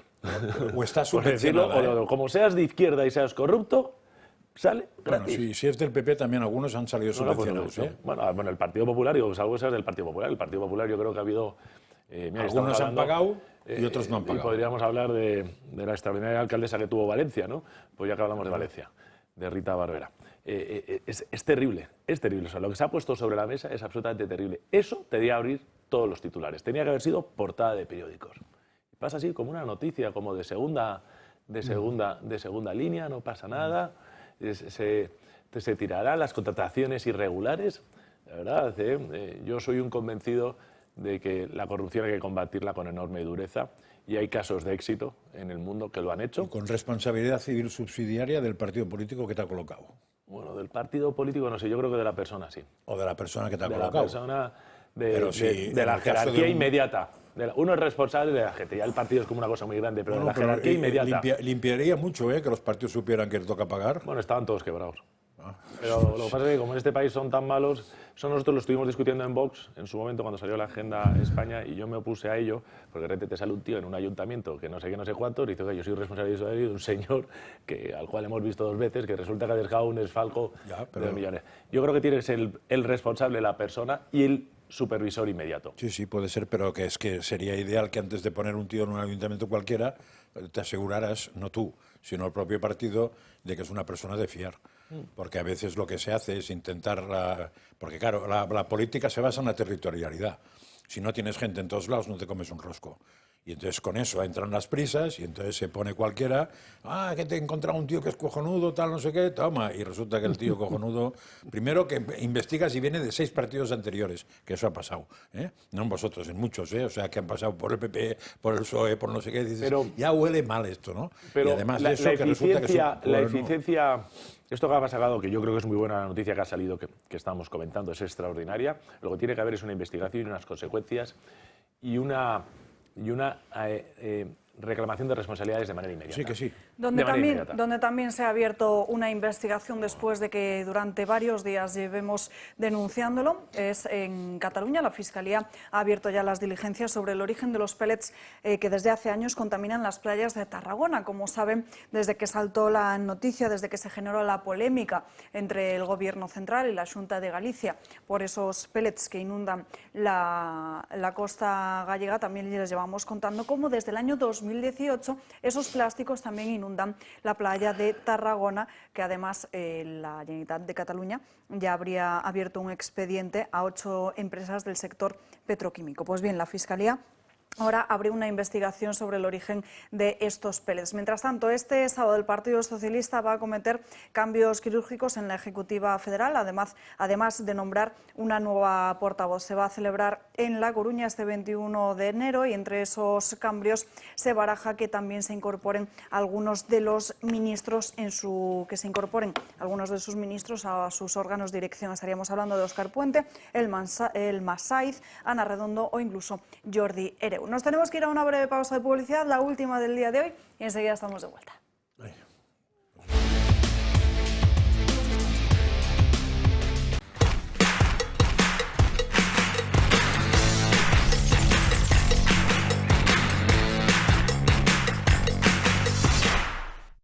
¿Es usted un perjudicado por la debacle del Banco Popular? Sepa que la vía civil está bloqueada tras la sentencia del Tribunal de Justicia Europeo. En Duran y Duran Abogados tenemos una alternativa, que es la vía penal. Se nos ha admitido una querella en la Audiencia Nacional por la ampliación de capital de 2012. Todos los afectados que tengan dinero invertido y deseen seguir luchando por la recuperación de su inversión deben llamarnos y les informaremos cumplidamente. Llámenos al teléfono gratuito 983 3020 y le ayudaremos. O entre en nuestra página web www.duranyduranabogados.com, que aún hay mucho partido por jugar.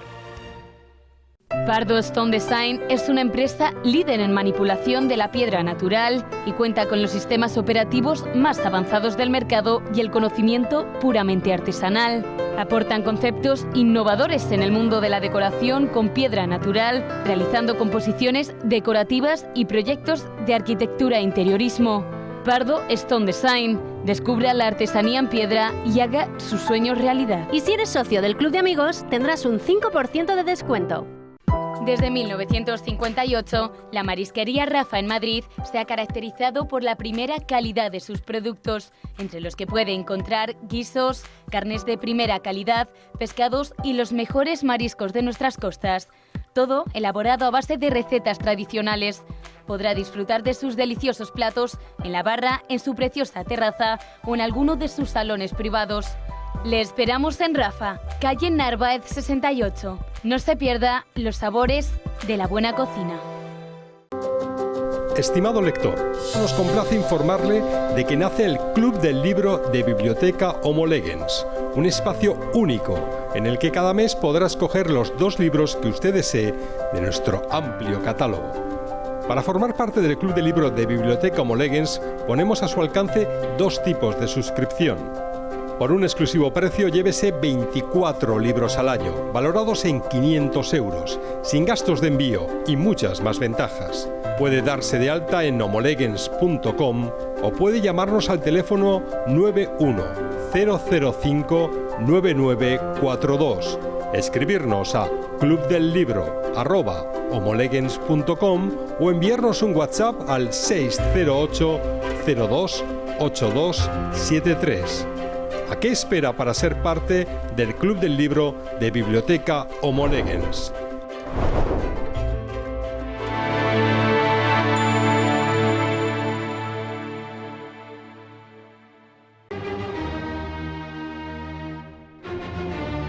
Ven a emocionarte con Ramón Torrelledo y Beethoven Universal en el Concierto Sinfónico el 4 de febrero a las 12 en el Auditorio Nacional de Música de Madrid. La Quinta Sinfonía y el quinto concierto para piano y orquesta Emperador de Beethoven.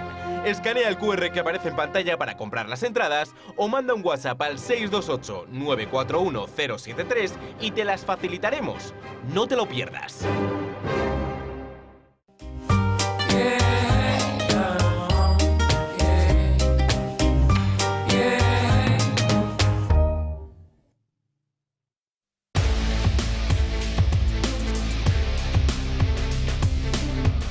Ya estamos de vuelta dando caña, pasan 2 minutos de la 1:30 del mediodía a las 12:30 en Canarias y hacemos un parón porque tenemos que saludar en nuestra mesa al maestro Ramón Torrelledo y también al pianista Diego Navas. Muy buenas tardes a ambos. Un placer, buenas tardes, ¿qué tal? Buenas tardes. Bueno, que lo sepan todos nuestros espectadores, que se lo apunten en la agenda. 4 de febrero a las 12 del mediodía van a presentar en el Auditorio Nacional de Música de Madrid el proyecto Beethoven Universal. Ramón, ¿en qué consiste? Fíjate, Beethoven es el paradigma, es el músico más universal de la historia y es una excusa en principio, pero es un homenaje a él que queremos hacer desde España, pero teniendo en cuenta lo siguiente, y es nunca como ahora es más necesario la difusión de la música, de la gran música, nunca más que ahora. Es una pena que el gran legado descomunal y fantástico de los grandes compositores, si no es por los nuevos talentos y si no es porque los conciertos existen, desaparecen. Y no nos lo podemos permitir. Y una serie de personas nos hemos puesto en acción para intentar desarrollar proyectos que contribuyan a algo esencial, y es atraer público nuevo a los conciertos. No es momento ahora de de explicar qué está ocurriendo, qué ha ocurrido hasta ahora, que quizás ese abandono en gran medida del público de la gran música es debido en gran parte a nosotros, a los propios profesionales, quizás por la consideración que igual por nuestra actitud han sacado de que la música es elitista. Y claro, este es como un frente de batalla y esto es una absoluta mentira. Esto es como decir que los puentes son elitistas, ¿no? O las realizaciones de televisión son elitistas. El elitismo es cuando algo está dedicado a un grupo reducido de personas. Una cosa es que los que se dediquen a hacer eso posible sean élite, porque solamente puede realizar esas cosas, realizar puentes, llegar a la luna, gente que se dedique en cuerpo y alma al estudio, eso es élite, pero todo lo demás no es elitista. Ahí no existe el elitismo. Viva los puentes, viva las luces, viva el petróleo o viva la energía renovable. Entonces hemos puesto en marcha este proyecto con la intención de cambiar el formato, de aplicar en los conciertos y en aquellas apariciones públicas que hagamos un formato absolutamente diferente. No podemos obviar que estamos en una nueva época. Esta no es la época del siglo XX. El siglo XX fue el gran siglo de la música clásica, que era cuando la gente acudía en masa a ella. No, ahora estamos en la época de los selfies. Estamos en una época totalmente diferente e intentar no darse cuenta de eso o no reconocerlo, pues es ir equivocadamente en la vida. Y una cosa es hacer un graffiti en el Miguel Ángel en Florencia, y otra cosa es ver el Miguel Ángel. Eso lo vamos a seguir viendo, vamos a poder escuchar la música de Beethoven como se merece, pero quizás todo el envoltorio, todo lo que es el concierto, lo tenemos que cambiar. La gente tiene que ir al concierto a conmoverse. Nosotros tenemos que ser capaces de conmover, como decían en el siglo XVII, cuando empezó el mundo de la ópera. Les decían los compositores a los cantantes: no, tú no cantes para entretener, eso no interesa a nadie, tú tienes que cantar para conmover. Quizás nosotros tenemos que hacer música para conmover, porque tenemos todos los elementos, como es la música, la importancia de la música. Y una serie de cosas, de elementos dentro de ese formato que creo que va a ser absolutamente atrayente. Será el 4 de febrero en el auditorio, va a ser una orquesta sinfónica, creamos la Beethoven Symphony Orchestra, vamos a dar cabida a los nuevos talentos de la música, vamos a intentar rejuvenecer el público, aliándolo con el ya existente, vamos a intentar también ser solidarios, parte de nuestra recaudación la vamos a dedicar a causas sociales, de hecho tenemos un proyecto que es Dreamers, que hacemos en el auditorio y vamos a seguir haciendo, en fin, pero todo con la idea de que la gente vaya al concierto y los que ya van vean caras nuevas, gente de 16 años, de 22 años, de 25 años, emocionados con la música de Beethoven y escuchen la música verdaderamente de manera conmovedora. Supongo, Diego, que un proyecto como este es además una importante palanca para que un artista con gran talento como tú pueda darse a conocer. No sé si consideras que existen muy poquitos proyectos como estos en España y que debería haber muchos más. Sí, bueno, realmente Beethoven Universal es una oportunidad completamente diferente a lo que hay ahora mismo en el panorama, también como la orquesta como para los propios solistas que participaremos en él. Y la verdad es que hay muy poquitos proyectos que se involucren tanto con la promoción de los propios artistas y lo que estaba diciendo Ramón, de volver a traer a una nueva generación que quizá estamos perdiendo en los auditorios, en el público. Y los artistas sin público no podemos hacer nada. Por lo que este tipo de proyectos son muy enriquecedores tanto para nosotros como seguramente para todo el público que asista. Es decir, que el próximo 4 de febrero no solo va a ser emocionante para vosotros, sino que también el público se va a emocionar, ¿no? Va a ser fantástico. No debiera de dejar nadie de ir. Sí, va a haber infinidad de sorpresas, de elementos nuevos. La música va a ser la que es, pero la gente igual necesita saber muchas cosas de esa música. Muchas cosas están ocurriendo. La música, el público tiene que sentir que Beethoven fue un gran animador de la música popular. fue el primer músico jazzista del mundo, es el mejor pianista de jazz que ha habido en la historia, que el concierto para piano y orquesta es la primera obra de jazz de la historia, el primer concierto. Entonces lo va a percibir allí, lo va a entender, quiero pensar que lo va a entender allí, y después va a escuchar sorpresas con absoluta normalidad que van de Beethoven a otro tipo de música, no voy a adelantar más, al margen de lo que ya tenemos, y la gente va a terminar ese concierto con una experiencia estética inolvidable para toda la vida, diciendo, ¿cómo me voy a perder yo esto? Ya me da igual en el sentido, si es Beethoven o lo otro, es la gran música, es el que he ido a un sitio y me han hecho conmover, es lo más grande que hay en la vida. Nosotros cuando nos amamos es porque nos conmovemos, porque nos emocionamos. En la política hay que conmover a la gente, hay que decirle las cosas, no fríamente, eso no llega a nadie, eso no llega a nadie, y nosotros estamos capacitados para el próximo día lograrlo. La gente que vaya va a ver un antes y un después en el concierto. Diego, una última pregunta y ya sin hacer más spoiler. ¿Por qué lo hace tan especial este concierto? Y sobre todo, un mensaje para que la gente no lo dude y que compre ya estas entradas con los ojos cerrados. Bueno, pues como ha dicho Ramón, la verdad es que Beethoven se describe por sí mismo, porque para mí Beethoven quizá es el genio más humano que ha tenido la historia de la música, y Beethoven es capaz de, con su música, transmitir cualquier tipo de emoción que sentimos todos nosotros, y es muy fácil identificarse con su música por ello. Como ha dicho Ramón, habrá otras sorpresas, no queremos desvelar, pero creo que eso es suficiente para hacer que la gente venga. Es domingo por la mañana, 12 de la mañana, un concierto para que vengan las familias con sus hijos, sean adolescentes, sean más pequeños. Es música de Beethoven, es música muy atrayente para todo el mundo, muy fácil de escuchar, y yo creo que es un motivo suficiente como para dedicar esa mañana el domingo 4 de febrero a venir a escuchar al Auditorio Nacional este concierto. Fíjate, Alba, yo creo que el próximo día la gente se va a asombrar inicialmente al ver tanta gente joven. Ciclos de conciertos hay, de óperas, y siempre es la media de 51 hacia adelante. No, va a haber centenares de personas de 17 años, 18 años, 15 años, 20 años, estoy segurísimo. Y más todos nosotros, que nosotros somos muy pocos ante 8.000 millones de personas que hay en el planeta.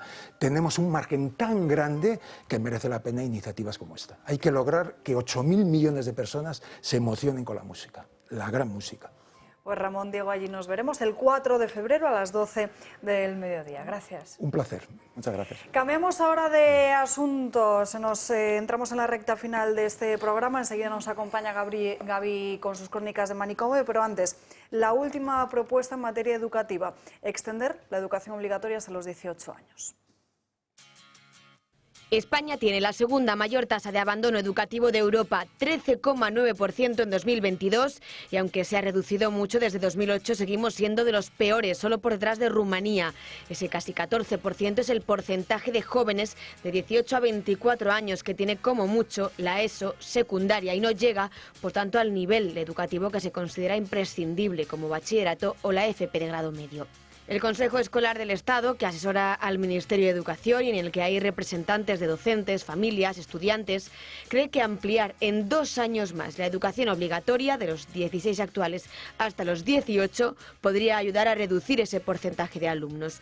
En España, al igual que en la media de la Unión Europea, la escolarización obligatoria va desde los 6 a los 16. En Bélgica, Portugal o Francia la ampliaron hasta los 18, mientras que Alemania va más allá y lo hizo hasta los 19, lo que supuso una escolarización superior al 90% de la población con 17 años. ¿Y cuánto nos costaría eso? Aunque no hay un cálculo oficial, sí hay estudios que estiman en unos 1.000 millones de euros anuales el coste de ampliar la enseñanza obligatoria hasta los 18 años en nuestro país. Bueno, y es que fíjense en el siguiente dato que van a ver en sus pantallas sobre la preocupante tasa de abandono escolar que hay en la Comunidad Valenciana. Es la comunidad autónoma de toda España que tiene la tasa más elevada. Jóvenes de entre 18 y 24 años ha aumentado un 16%. Es un 16%, una cifra que ha ido aumentando en los últimos años, esa tasa de la Comunidad Valenciana. El partido de Santiago Abascal... ¿Hay chavales con 18 todavía en el colegio? ¿Qué? 18-24 años, abandono 16%. 18 abandono años. escolar, que dejan de estudiar pues cualquier cosa, o sea... Bueno, pero no abandonan universidad. La formación escolar. Vale, Eso la es. formación. Esta misma mañana hemos conocido además que Vox exige una estrategia nacional contra el abandono escolar temprano. Denuncia el partido de Santiago Abascal que esa tasa del 13,9% es la más alta de la Unión Europea, solo detrás de Rumanía, y lamenta que la disparidad en el acceso a los recursos en las distintas regiones provoque una desigualdad que va del 5 al 18,7%. Víctor. Bueno, yo creo que este es el medio del asunto, ¿no? La garantía de un futuro próspero pasa por tener una buena educación. Nuestra juventud de hoy, tener gente muy bien formada, y desafortunadamente en España, pues los informes, salvo alguna comunidad autónoma, pues cada vez estamos peor. Yo creo que la obligatoriedad de extenderla hasta los 18 años, la pregunta es ¿para qué? Si es para que sea una educación mediocre, limitada y que no les ayuda a emprender un futuro el día de mañana, pues no merece la pena. Si es para tener contenido y formación que les pueda ayudar a emprender la mayoría de la edad con una mayor solidez académica, que les sirva a resolver, académica o profesional o técnica, da igual, pero que les sirva a afrontar el día de mañana, pues bienvenido sea.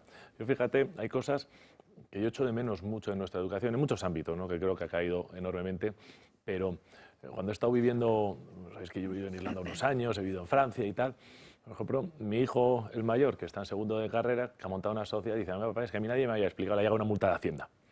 Se ha puesto de alta como autónomo y dice, nadie me había explicado que yo tenía que hacer esto y tal, y de repente me llega la multa y nadie me lo ha dicho, ¿no? Cosas... En muchos otros países hay algo que se llama el año de transición, que es donde se estudia y se trabaja. En Irlanda, por ejemplo, eso me gustó mucho, porque estaban estudiando, pero a veces estaban trabajando y hacían como, pues estuvo de lavaplatos en un lado, luego estuvo en una oficina, tienen una sensibilidad de lo que significa la responsabilidad de ir a un trabajo todos los días, estar en una mesa, o estar detrás de una barra, o estar de camarero, o estar fregando platos, pero con un horario, con una... Y creo que eso es muy formativo, en la parte práctica, y muy importante.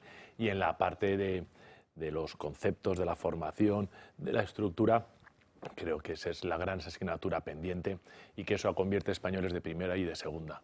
El ascensor social es la educación. Y si no hay una educación de calidad garantizada en todo el territorio nacional, tendremos españoles de primera y de segunda. Y eso es algo profundamente injusto. Que haya cientos de miles de catalanes que no se defienden bien en español es una verdadera barbaridad, porque les limita poder entrar a un mercado de más de 500 personas que hay en el mundo. Es un disparate, es un verdadero disparate, además de no poder desarrollar su labor en otros puntos de España. En fin, últimos 15 minutos de programa, hoy vamos muy apurados y tenemos ya en la mesa aquí con nosotros a Gabriel Serrano y sus crónicas de manicomio. Buenas tardes, Gabriel. Muy buenas tardes, Alba. Pues vamos a continuar un poco hablando de educación y en este caso la pornografía, porque el gobierno lo que quiere es sacar una ley para proteger a los menores de la pornografía en Internet. Pues vamos a escuchar lo que ha dicho el líder del Ejecutivo. Aquellos padres y madres, pero también aquellos que tenemos familiares adolescentes, de la alta vulnerabilidad y la debilidad que tienen muchos de nuestros jóvenes ante el acceso a estos contenidos pornográficos. Insisto, los jóvenes no es que busquen activamente en las redes sociales y en Internet estos contenidos, es que son estos contenidos los que van a los dispositivos informáticos y móviles de nuestros jóvenes. Y esto supone un riesgo de extraordinaria envergadura, porque puede afectar al comportamiento y a la formación de nuestros jóvenes, en sus relaciones también sexuales. Pide aquí el apoyo del Partido Popular pues, para sacar esta ley integral y también ha dicho que quiere implementar pues, sistemas de verificación efectivos que lo está llevando a cabo la Agencia Española de Protección de Datos y también la Fábrica de Moneda y Timbre. Y también ha hablado de la creación de 2 grupos de expertos. Ya sabemos cómo son los expertos que crea el Gobierno y uno va a ser de justicia, igualdad, educación e infancia y luego va a haber otro grupo de expertos liderado en este caso por el Ministerio de Juventud e Infancia. No han dado más datos, viendo un poco el recorrido de los expertos que tenemos en España y en lo que se basan, pues veremos cómo va evolucionando esto.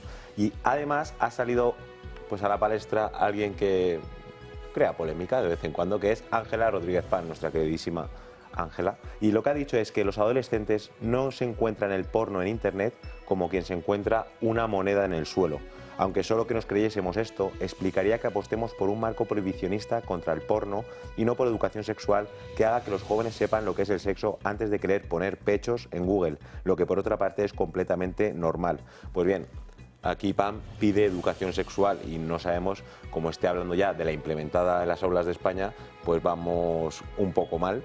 Y tengo que decir que aquí está equivocada, porque ya dice que no se encuentra el porno en Internet como a quien se encuentra una moneda en el suelo, pues tengo que decir que en España en torno al 30% de los adolescentes que acceden a la pornografía lo hacen de manera accidental, a través de las redes sociales, que aquí habla mucho de el problema que hay ahora, por ejemplo, en las aulas. Nos vamos a centrar un poco en la educación, el tema de los dispositivos iPads, tablets, ¿vale?, para educar, porque hay el porno que se consume en los menores, el 85%, es a través de dispositivos móviles.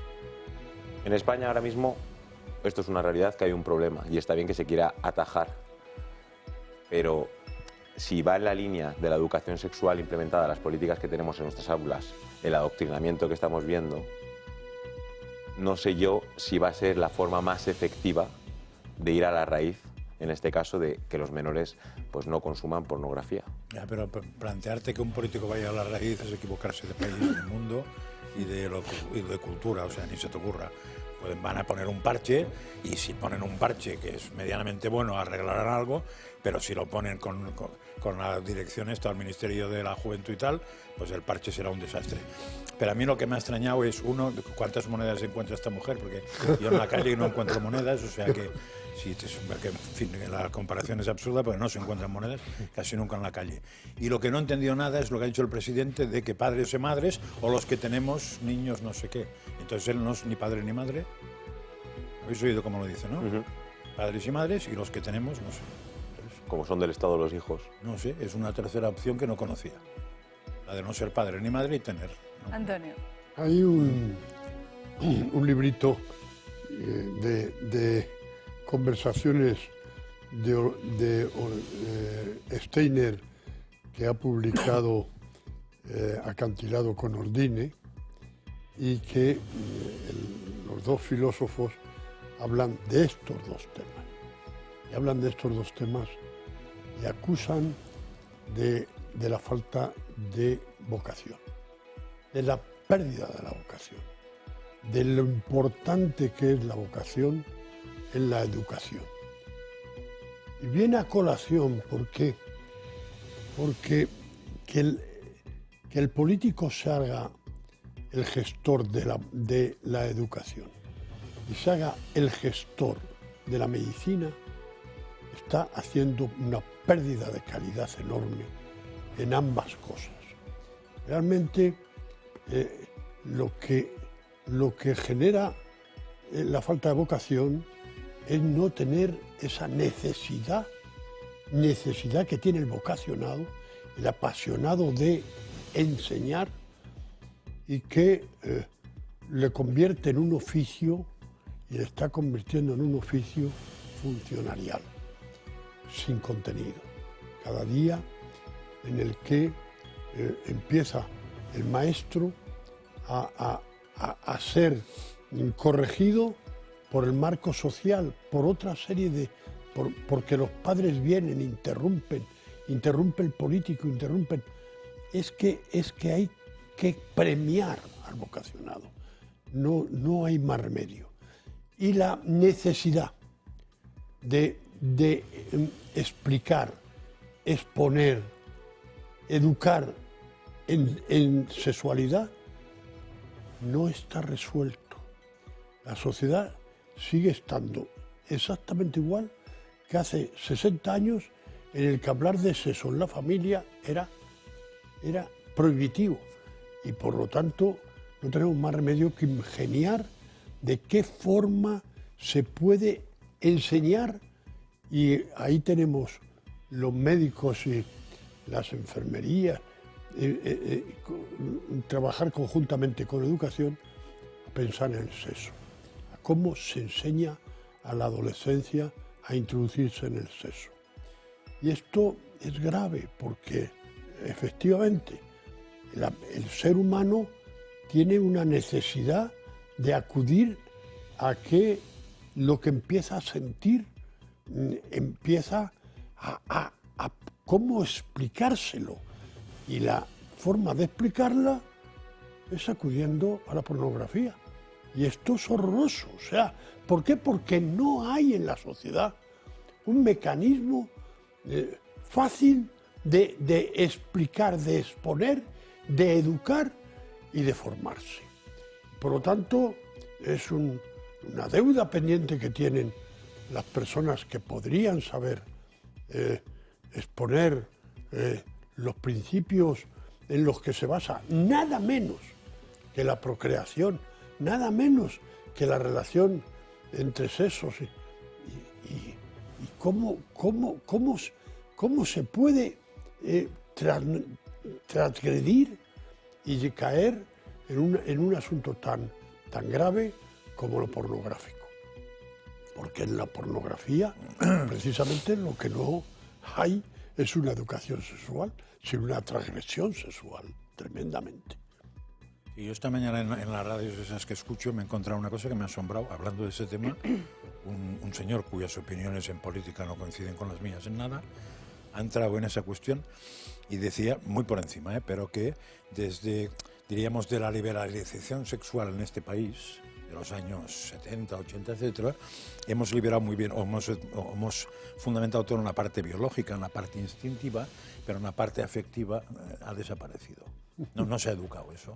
Entonces, como muchos sabrán biológicamente cómo funciona, o como muchos sabrán que hay un instinto que te pide marcha, y entonces, pues, barra libre, porque claro, no vamos a ser como la época antigua, que tenías que ir con todo tapado para no ver a nadie, pero que la parte afectiva, y entonces comentaba él, claro, es que no podemos ser como perros y gatos, decía, ¿no?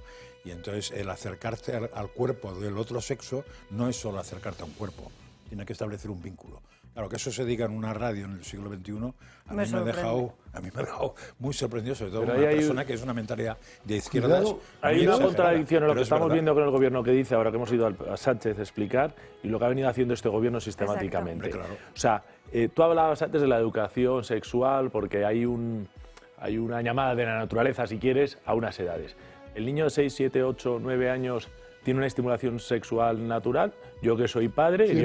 ¿Quién vive solo a los 7 años? No, perdido. ¿La tiene o no la tiene? No la tiene. A un niño que se le explica en el colegio, los colectivos LGTBI, lo que es la estimulación sexual, lo que es la masturbación y lo que son las distintas relaciones sexuales que pueda haber, las de hombre y mujer o personas del mismo sexo, con 6, 7, 8 años, se le está metiendo una inquietud sexual que no tiene de manera natural a su edad. Claro. Sí. ¿Qué va a hacer ese niño cuando salga del colegio y vaya a su casa? Pues probablemente buscar, porque en el colegio le han dicho que es bueno, que es placentero, e investigar. Ahí se está destruyendo la infancia de los chavales, ahí se está rompiendo la inocencia que tienen los niños de manera antinatural. Antinatural, a lo mejor hay excepciones. No solo en la escuela, porque en las televisiones públicas ya hay contenidos, series de televisión que ya te muestran esto. Entonces, a mí me sorprende lo que dice Sánchez, que estoy de acuerdo con lo que hemos escuchado hoy, que hay que tener un acceso limitado a una cosa que es dañina, con lo que está haciendo el Ministerio de Educación y está obligando a todos los españoles, aunque no quieran sus padres, porque muchas veces no se informa a sus padres de esos talleres que solo pueden dar los colectivos LGTBI y que apoyó el Partido Popular de Cifuentes y el Partido Popular de Feijóo en Galicia, por cierto, con leyes que luego se han copiado en otras partes del mundo porque nunca habían existido. Con lo que estamos viendo ahora, para mí es como pues lo de los 180 grados. Y hemos pasado de aquí a ahí y me he perdido qué ha pasado de aquí a aquí. ¿Cómo vamos a llegar hasta ahí si estamos aquí? Es una cosa absolutamente... Pero dicho eso, me quedo en el presente, pues no. Digo, bienvenido sea lo que estamos escuchando, totalmente de acuerdo. Pero eso, si a un niño de 6, es que son 6 años, es que son 7 años, es que son 8 años, es que esta es la realidad de España hoy. Se le está incentivando, se le está animando y se le está despertando una inquietud sexual que no tiene. Porque mis hijos con esas edades lo que quieren es subirse al árbol, darle patadas a la pelota o cuidar del gato, que no la tienen para nada. Sí, Víctor, ahora nos preocupamos de los chavales de 12. Un niño a los 7 años tiene la misma estimulación viendo a la maja vestida que a la maja desnuda. Es así de simple. Y probablemente a los 8 y a los 9 también. Con lo cual, forzarle a otra cosa no entiende nada. Pero ha habido accidentes. Y recuerdo uno de un chaval, me parece que eran 8 años aquí en la Comunidad de Madrid, que se le explicó, perdóname la expresión, el sexo homosexual entre hombres, por donde se hace, y al día siguiente en su colegio con la flauta. en el cuarto de baño. Sí que sí, claro. Venga, hay historia, eso es lo que es realidad. Pero no porque fuera una necesidad. Bueno, pero una necesidad, pero porque se le ha dicho, como han dicho que es algo placentero que es bueno, pues el niño tiene la inquietud de investigar y de explorar. Que se vistieron de Superman y se tiraron por una ventana. De lo que se trata es de que no había vocación de enseñar adecuadamente. Es que de lo que se trata es que cuando alguien tiene una vocación es para implantar en una persona lo positivo. Y ahí no se está implantando lo positivo. Y hasta aquí hemos llegado por hoy, no hay tiempo para más. Gracias a todos por acompañarnos a lo largo de esta mañana en Dando Caña. Nos despedimos para seguir informados del canal de Telegram de Julio Ariza el Toro, nuestra página web www.eltorotv.com y mañana les espero aquí a las 12 en Dando Caña. Gracias por acompañarnos, que tengan un feliz día.